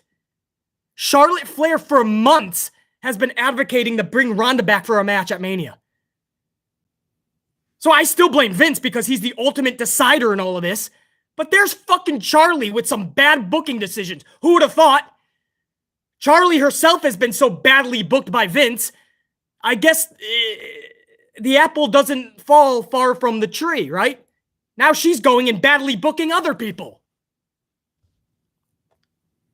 DJ White. Thanks, brother. Joey's Adventures, 2-spot. Those Rumble entries were not 90 seconds long. Yeah, it seemed like they were. I knew they were going closer to that midnight hour, man. 4 hours, and they wanted to cut it right at 12 p.m. Eastern time.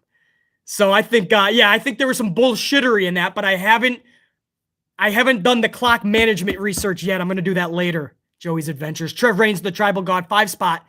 We want Becky Lynch and Ronda Rousey at WrestleMania, but unfortunately we'll look like Charlie and Ronda at Mania. Fox wants it all. Trev, I told you that a few videos ago. I was the messenger in that, dude, but that's exactly what we're hearing. Fox flipped out. They panicked when Sasha and Roman were both off that show a few weeks ago. And they were like, fuck, who do we really have for headlines? They made the meeting with Vince, and Vince was like, all right, I will take care of this. And here we are. Here we are.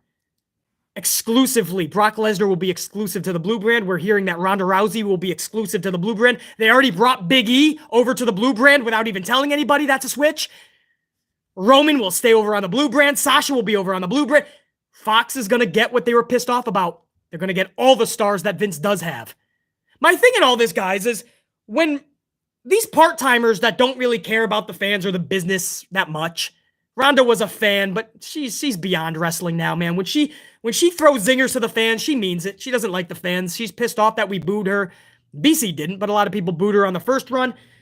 But people like Brock and Ronda, they're there for the fucking cash in. They could leave tomorrow, and they leave with all the accolades, all the money, and all of what could have been somebody else's spot. Whenever they choose to leave, fuck you all, I'm out. That's what Brock and Ronda will do. And because you're investing in these two all the time, where are the new stars?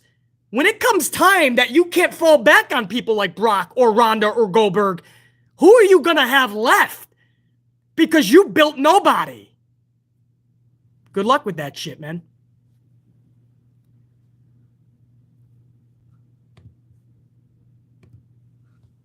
That was the second round. I think while I was going over the second round, I think there was a third round somehow, man. There was actually. Hold on. There was a third round of supers. You guys are fucking amazing, dude. I got BC's football over up in here with a 2-spot. BC's football. Who's thicker, Current Melina or Elektra Lopez? Damn! They're both pretty thick, which I find truly so utter sexy. I got to give it to Melina because even if she's not actually thicker than Elektra Lopez, she's sexier thicker for BC. I mean, you look at what Melina would... Look at her legs, man.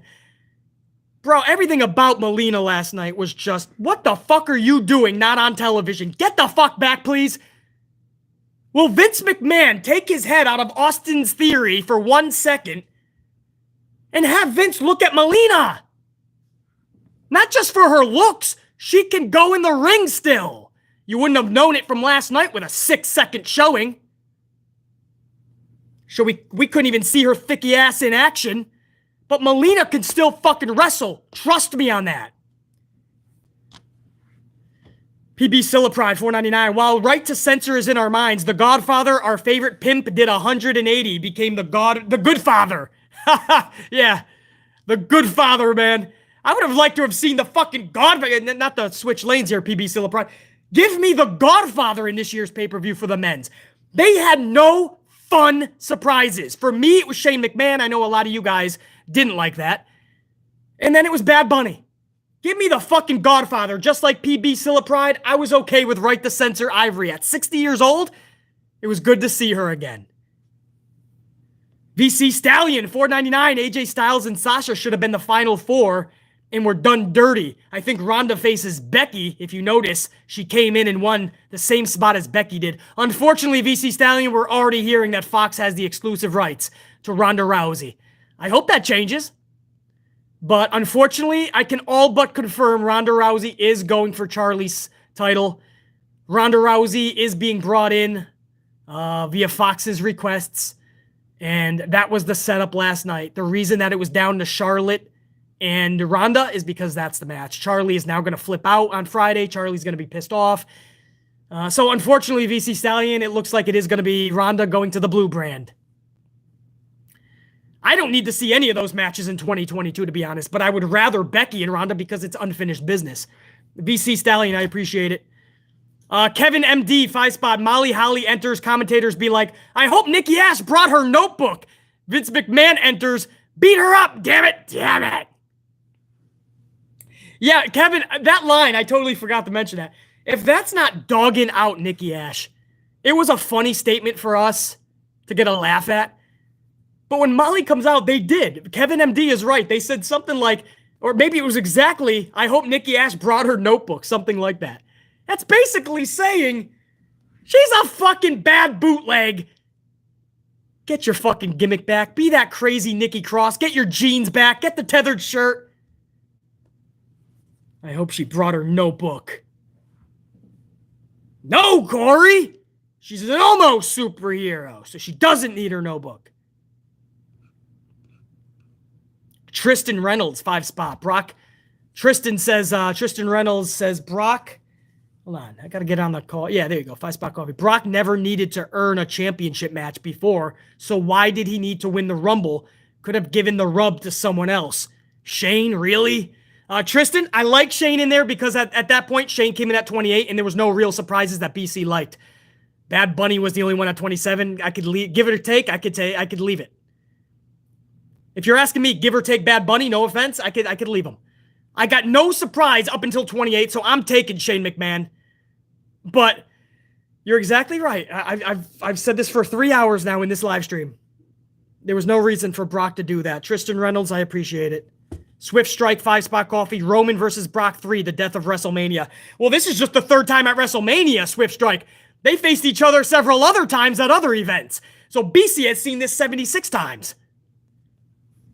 Christopher Blackshear, $4.99, pissed me off. Charles even had to be in the Rumble because they can't book anyone to be a legit contender for her. Yep. You think we were pissed off at fucking Charlie Flair being in the Rumble as a champion? At least that was announced so we can get over it by the Rumble. Imagine putting Brock, who just lost his title, in the 30th spot unannounced. But that makes sense. I totally agree, Christopher. AJ King, 5-spot coffee. Haven't been here for a while. I am back just to support you, BC. I am past the point of being angry with this company. I just don't care anymore. AJ King, I appreciate it, man. I know you're kind of moving on from the product, but it's always good to hear that you guys come back and say hi to BC once in a while. Smash that up.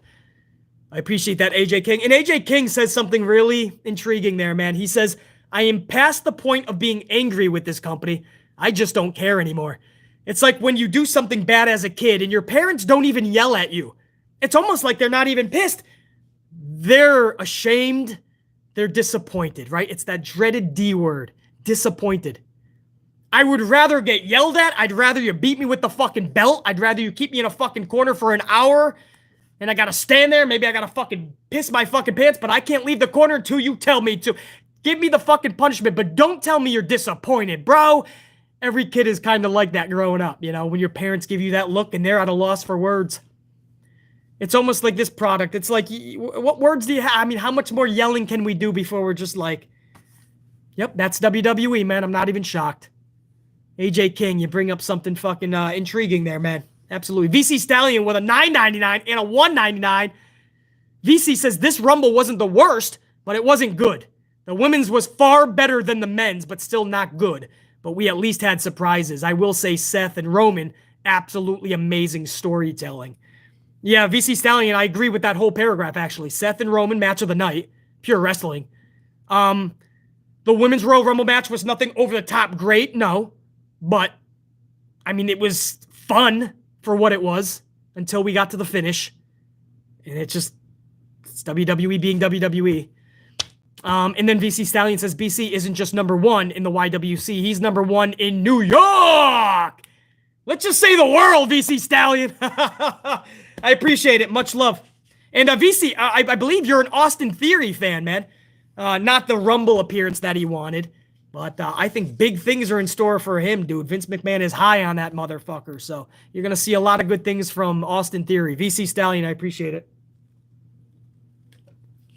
Pimp Jesus, 5-spot coffee. My Bengals are going to beat them like they did in Week 17, BC. Yeah, man. I know I didn't give the Bengals any love there. I said KC and 49ers earlier when Carlos asked me that question. Who's winning in the championships today? Hey, man, I wouldn't hate it. I don't have a dog in the fight, especially in the AFC. So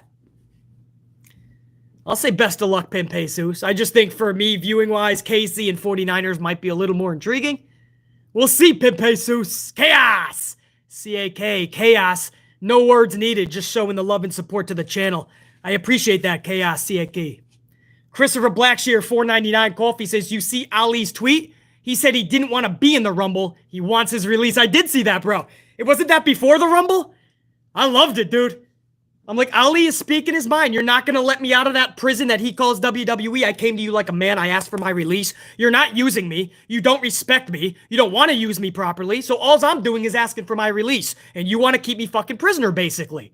Fuck you, dude. I'm going to do the same thing that Luke Harper used to do. Brody Lee. And fucking FTR and the Miros, Rusev. They were still under contract, prisoner. And they were tweeting out their frustrations. They didn't give a fuck. They were going to irk everybody off in that locker room. Christopher Blackshear, I did see that, dude.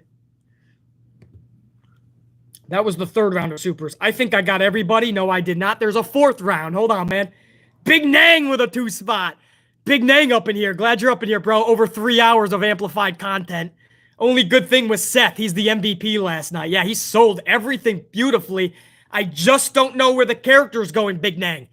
Are we supposed to believe he's a face now with the Joker Rollins character? Or does he do a fucking rehaul? Is he going back to S.H.I.E.L.D. type Rollins? Because Joker Rollins will not work as a face. He's kind of in flux. We got to find out more Monday night. Big Nang, much love and respect. JR9 Gaming. What up, JR9? JR9 says, I do Bayley versus Bianca at Mania. Hold on, I want to get this right, JR. Bayley versus Bianca at Mania so they can do the I Quit match originally set for Money in the Bank before Bayley's injury. And Sasha doing this, Sasha's doing the splits was fire. Oh, you mean Melina, JR9?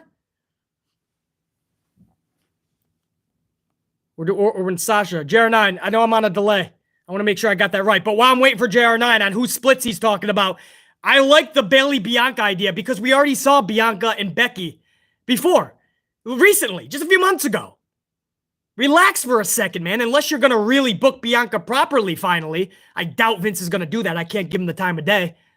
Or the benefit of the doubt. Sasha did the splits as well when she was eliminated, when she eliminated Melina. No, JR9, I missed it. I must have been doing the notes, bro. Oh, I gotta check it out, dude. JR9, was that on camera like for a second, for a good amount of time? I'm on a delay, but now I'm fucking intrigued, bro. You're telling me that in one fucking I got Melina and Sasha doing the splits? How the fuck did BC miss Sasha? I'm so pissed. It was on camera for 3 seconds. Fuck! All right, I'm ending this live stream. No, I'm playing. JR, I appreciate you, man. I'm glad I caught that. I did not see that, dude. Did she nail it? She could do the splits? Oh, dude, I gotta go back and see that. Tristan Reynolds, 2-spot. It's supposed to say shame. Oh, hold on. Let me go to Tristan. Brock never earned it. Oh, Shane really. It's supposed to say shame really. That Brock didn't need the championship match before, so why did he need to win the Rumble? He could have given the rub to someone else. It's a shame, really. I got you, Tristan. Tristan, I hope you're still up in here, man. I got you. I rectified that wrong. Tristan Reynolds with that too. I got you, dude. Yeah, it is, bro. That's why I yelled for the majority of this 3 hours. Because what the decisions mean more than anything. It's not even disrespect or shade to Brock or Ronda. They didn't book themselves. But I hope everybody understands why we're pissed off because of what it leads to. Or doesn't lead to, I should say. Tristan, I got you. Eric Decker. Eric Decker with a 5-spot coffee. Hey, BC, I have always loved your honesty and always keeping it 100. I was wondering if you could do a Vince impression on summing up how the Royal Rumble was. Well, BC summed up how it was, 7-4 in favor of the bad, thanks to the 3 uglies that were in the column. But if you're asking Vince, I'm sure he fucking loved this thing. I'll do a... If you're interviewing Vince and he just put out his Royal Rumble, here's a Vince impersonation of what he would say about it. Hey, did you see the Rumble? It's so great. I even got to see Austin's Theory out there. That's right, I put him in the Rumble. I didn't want him out there too long, though. I wanted to come to backstage and come back to Grandpa Vince. I wanted him to sit on my lap. Yeah, I didn't want Austin to be out there too long. I wanted his theory in my lap. Yeah, as far as everything else, man, we got Ronda Rousey. The world's gonna be talking about it. And Brock Lesnar, that's right. WWE is on fire again. I don't go on social media, but if I was on social media, everybody would be loving it. They'd be saying, look what Vince did, Ronda and Brock. WWE is on fire. Damn it, I'm gonna put AEW out of business. Damn it, Tony Khan, I'm gonna burn you straight to hell. It'd probably be something like that, Eric Decker. And Eric Decker, I hope you know how hard that whiz. That whiz. That's Vince McMahon after having Austin's Theory in his lap. That's the whiz. I hope you understand, Eric Decker, how hard that was. That is after over 3 hours of yelling. My voice is shot. You probably don't notice now, but you will in the next several videos. That was hard to do a Vince impersonation to the level that I just did it. Eric Decker, that's for all the love and support you always show, man. I appreciate all you guys. I think I got all the supers, dude. I just gave you guys 3 hours of amplification, and I ain't even done. There's another several, man. Hold on. DB with a 5-spot coffee. DB says, John Cena said it best, WWE can't keep relying on yesteryear over and over. The current talents have to be pissed. If you work at WWE, forget it. DB, and I believe, you're so right, John Cena's so right. DB, I believe Cena said that just last year, didn't he?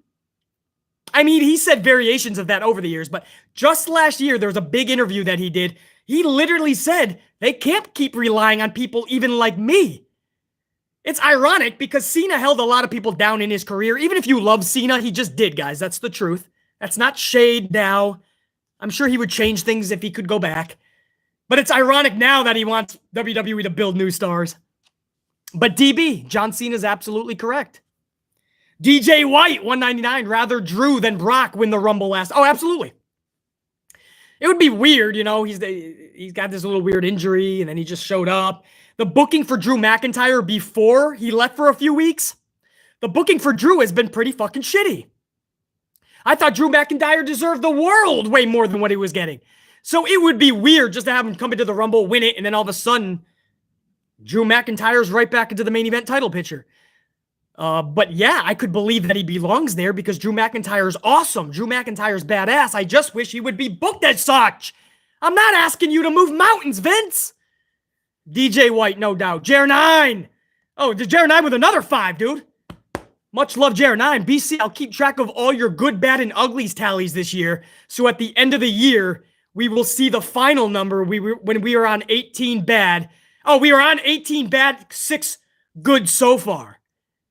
JR9, I love that shit. So, I mean, I know it's a lot of work. You don't have to do that. But if you do, I'm going to fully appreciate it. I'm a numbers guy anyway. For those of you that don't know, JR9, man, right-hand man on the channel for statistics, he just told us the fruit roll-up meter for last year. And JR9, please correct me if I'm wrong. Shayna Baszler had the most fruit roll-up pins. In other words, one of the baddest females on the planet, should be anyway, Shayna Baszler, she was rolled up, many of those in less than 2 minutes, I believe 15 times. Could you imagine booking Shayna Baszler that bad? That she's going to get rolled up, was it 15, JR9? Yeah, 15 times. So I love those stats, man. JR9, I appreciate it, man. That'll be fun as hell at the last premium event where we actually ended up, because I think that's going to be an eye-opener for how sad this company is in 2022. You know, I don't want to have more bads than good when these streams end. We're about to end this stream in a few minutes. I don't want this, dude. I grew up on this shit. I love this shit. It brings all of us together to talk about it, and we want to talk positively. This is sad, bro. But I do it because I know WWE is in a world of shit. And if people like BC and you guys don't speak up, it's going to stay in a world of shit where Randy Orton, he's going to be having scooter races. AJ Styles would be eliminated by people like Madcap Moss. Brock Lesnar and Ronda Rousey in the year 2029 will continue to win Royal Rumbles and be in title matches. People like John Morrison, before they're fucking released, will be dressing up as bunnies, having water gun fights, and doing yoga backstage. People like Mickie James will have people like Mark Garano getting trash bags. The whole company from top to bottom will be in shambles because people like BC and you guys aren't speaking up loud enough, or we're just giving up because we're fed up. We're tired of speaking so loudly and nobody listening to us. We can give up, or we can speak even fucking louder. Like BC just yelled for more than 3 hours. I'll let the voice rest up. Actually, I'll be back with you guys maybe tomorrow night. We'll do the first hour of Raw live stream, a live reaction of the first hour. I would love to do that tomorrow. So stay subscribed on the channel and notified. I might do something special tomorrow night with or without my full voice. But I ain't quitting on that shit. JR9, I appreciate it, man, as always. You guys, you just know that, man. What a fucking stream. Not just because of BC's amplification. What you guys fucking brought right back to BC, man. Yo, VC Stallion at the tail end, $9.99 by VC Stallion. You notice that both Rumbles, we didn't get that Final Four showdown. Just sort of went to Final Four and then ended. As for the theory, wish he went longer and came in later. I'm sure Vince thinks that too. Just kidding. VC Stallion, no, absolutely. Sasha should have been the Final Four in the horsewomen stare down. I totally agree. When you look at the 4 ladies, I'll just stick with the ladies, VC Stallion. When you look at the 4 ladies, you had Bianca Belair, Charlie Flair, Shayna Baszler, Ronda Rousey. You could have had a magical 5 fucking minutes with those 4. Pick one. Pick any 2 tandem. And then crisscross them. You could have Ronda and fucking Shayna in a stare down and then a beat down. Then you could go Bianca and Ronda. You could have had a lot of fun, but you're right. Snap your finger, blink your eye, drop your fucking hat on a dime. It went right to fucking Charlie, eliminating both EST and Shayna, and then it went right to Ronda Rousey eliminating Charlie. There was no intrigue at the end of that. In the men's, it was just Brock eliminated. There was no, you're right. I didn't even think about both together. The Final Fours were nada, and that's some of the most fun intrigue of the whole Rumble matches usually. But yeah, much love and respect on the Austin Theory thing, man. It looks like he's getting a skyrocket. I could have sworn that you were a big VC Stallion. You are VC Stallion. You're a big Austin Theory fan, so congrats. But yeah, not the Rumble. But I don't think all of us thought he was actually going to win the Rumble anyway, especially when we started hearing that it could be Brock bringing himself in. There was no way that Brock wasn't walking away with it. And I think that's everybody, guys. No, it is not. VC Stallion with a 199. Final 2, I mean. Who faces Lashley, though? No. VC Stallion. I'm glad you said Final 4 showdown. It looks like you meant Final 2 and both. VC Stallion, I'm glad you said 4 because usually it's the Final 4 that begins the fun.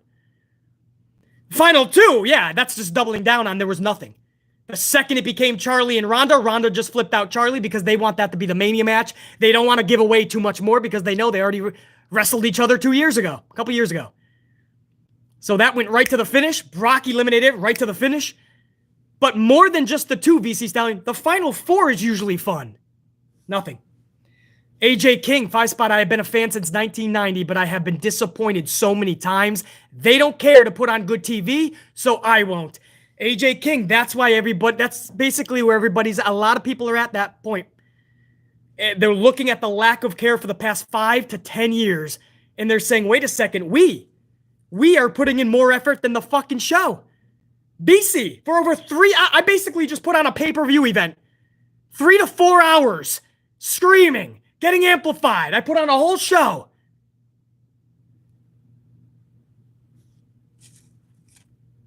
I shouldn't care more than the wrestlers or more than the talent or more than the fucking creative or more than Vince. But it seems like I do. It seems like you guys do because we are always trying to make it better. We're not shitting on it just to shit on it. We don't wake up just to hate watch it. Oh, I can't wait to rip the Royal Rumble apart tonight. I'm going to watch all 4 hours and rip it apart. I don't know anybody that truly fucking does that. We want to see a good show. You've seen my videos when there's a really good show or some great shit happen, man, and BC's all excited. That's how I'm sure you really want to see BC. That's how I want to see you guys coming into the chat. We're all talking about how positive the shit was. AJ King, you said it best, bro. If they don't care, why the fuck should we? And BC will answer that. And I know it's the same answer for a lot of you guys because we love it so much. And we're just going to try not to give up. We're going to hope that our words one day resonate. And that this shit changes. Wow. I think I got every super. I don't know how I'm going to order my next coffee.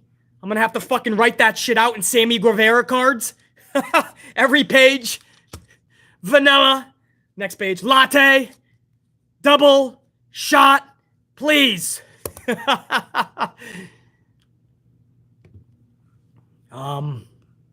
Let me get back to the big screen guy. Hey, guys, honestly, I know I didn't mention it a lot, but it really does help the algorithm. Thousands of people are about to click this after we go live. So smashing that up really helped. We're about to hit 700 live. 700 live. So I really want to just tell you guys I appreciate the hell out of you guys as I take... And hold on. Guys, I just looked at the poll that I put up.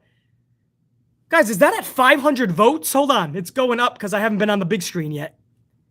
It keeps going up. It's past 450. Over 500. Hold on. I got to see the votes, man. I put up a question earlier, a poll in the chat. Was the Royal Rumble 2022 good? Yes or no? Over 500 of you guys have participated in the poll. 83% said it was not good. 83. So I'm not just the bad guy in the community who's just being negative. It seems like the overall audience says that this pay-per-view just had too many booking botches. There was some good. That's why you see 4. BC wants to talk about the positive. BC, put the positives up there. I'm not here for a shtick just to rip the entire card apart just because people think that's what I'm going to do. If I see good, it's going there. But if you didn't catch this whole review, I would start from the beginning. Because this is the most honest motherfucking review you're going to get in this community. Because we just broke it down together for over 3 hours. Over 500 people participated in that poll. 700 nearly smashed that up live. Guys, I'm going to have to end the stream now, and we're going to take it. We're going to put this up on the channel, and we're going to let thousands of people that are now going to get this into their boxes, hopefully.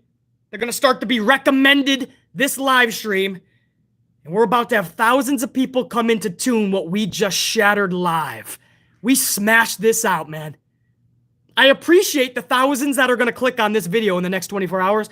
But on a much bigger level, I appreciate the fuck out of the hundreds and hundreds, the fucking 1,000 of you guys that tuned in live.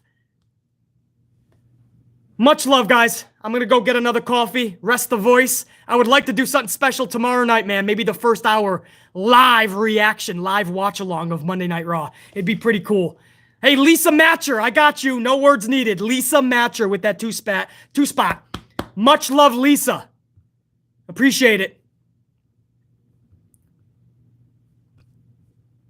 If I missed any supers, guys, believe me when I say it'll pop up within the next couple of hours, and I will get to you in tomorrow's live stream or whenever that I can. Trust that. Guys, much love. I'm out, man. Stu, Carlos, Ray, Jer9, all my supers, man. Again, this goes in a separate list.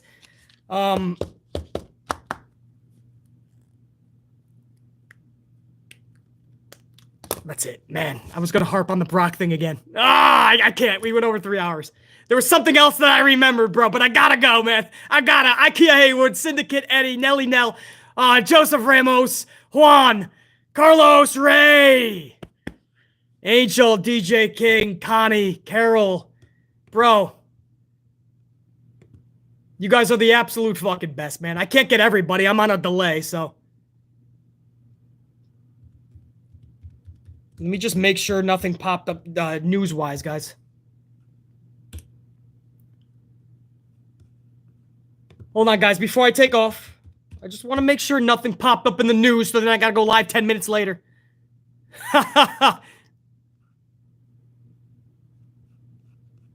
Oh, it says here, Brock Lesnar is to choose his WrestleMania opponent on Raw. I still think that's going to be, obviously, fucking, Roman fucking Reigns. That's it. I don't even want to talk about that. See? If that's the top story, I'm fucking out. Guys, much love to all you guys. I kept you here 3.5 fucking hours. That's it. Yo, let's see if she gets it right. Yo, listen. Steffi, hit my motherfucking music. Ah, come on. She was this close. Red. There it is. All right. She wasn't that bad. She went for a fucking light blue button. I didn't even know there was a light blue button. Steffi's over here creating buttons. Much love, guys. I got you on the big screen. You're going fast, though. I can't name everybody. Thank you. I'm out. I gotta go rest with it. I gotta get coffee. Much love, guys. You're the best.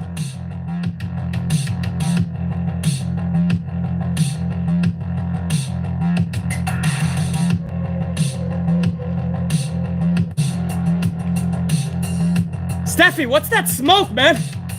You smoking cigs? What's that smoke? When you lit the fucking list on fire, you put it out after, right? What the fuck? Shut the... Guys, I gotta go. There's a... Steffi!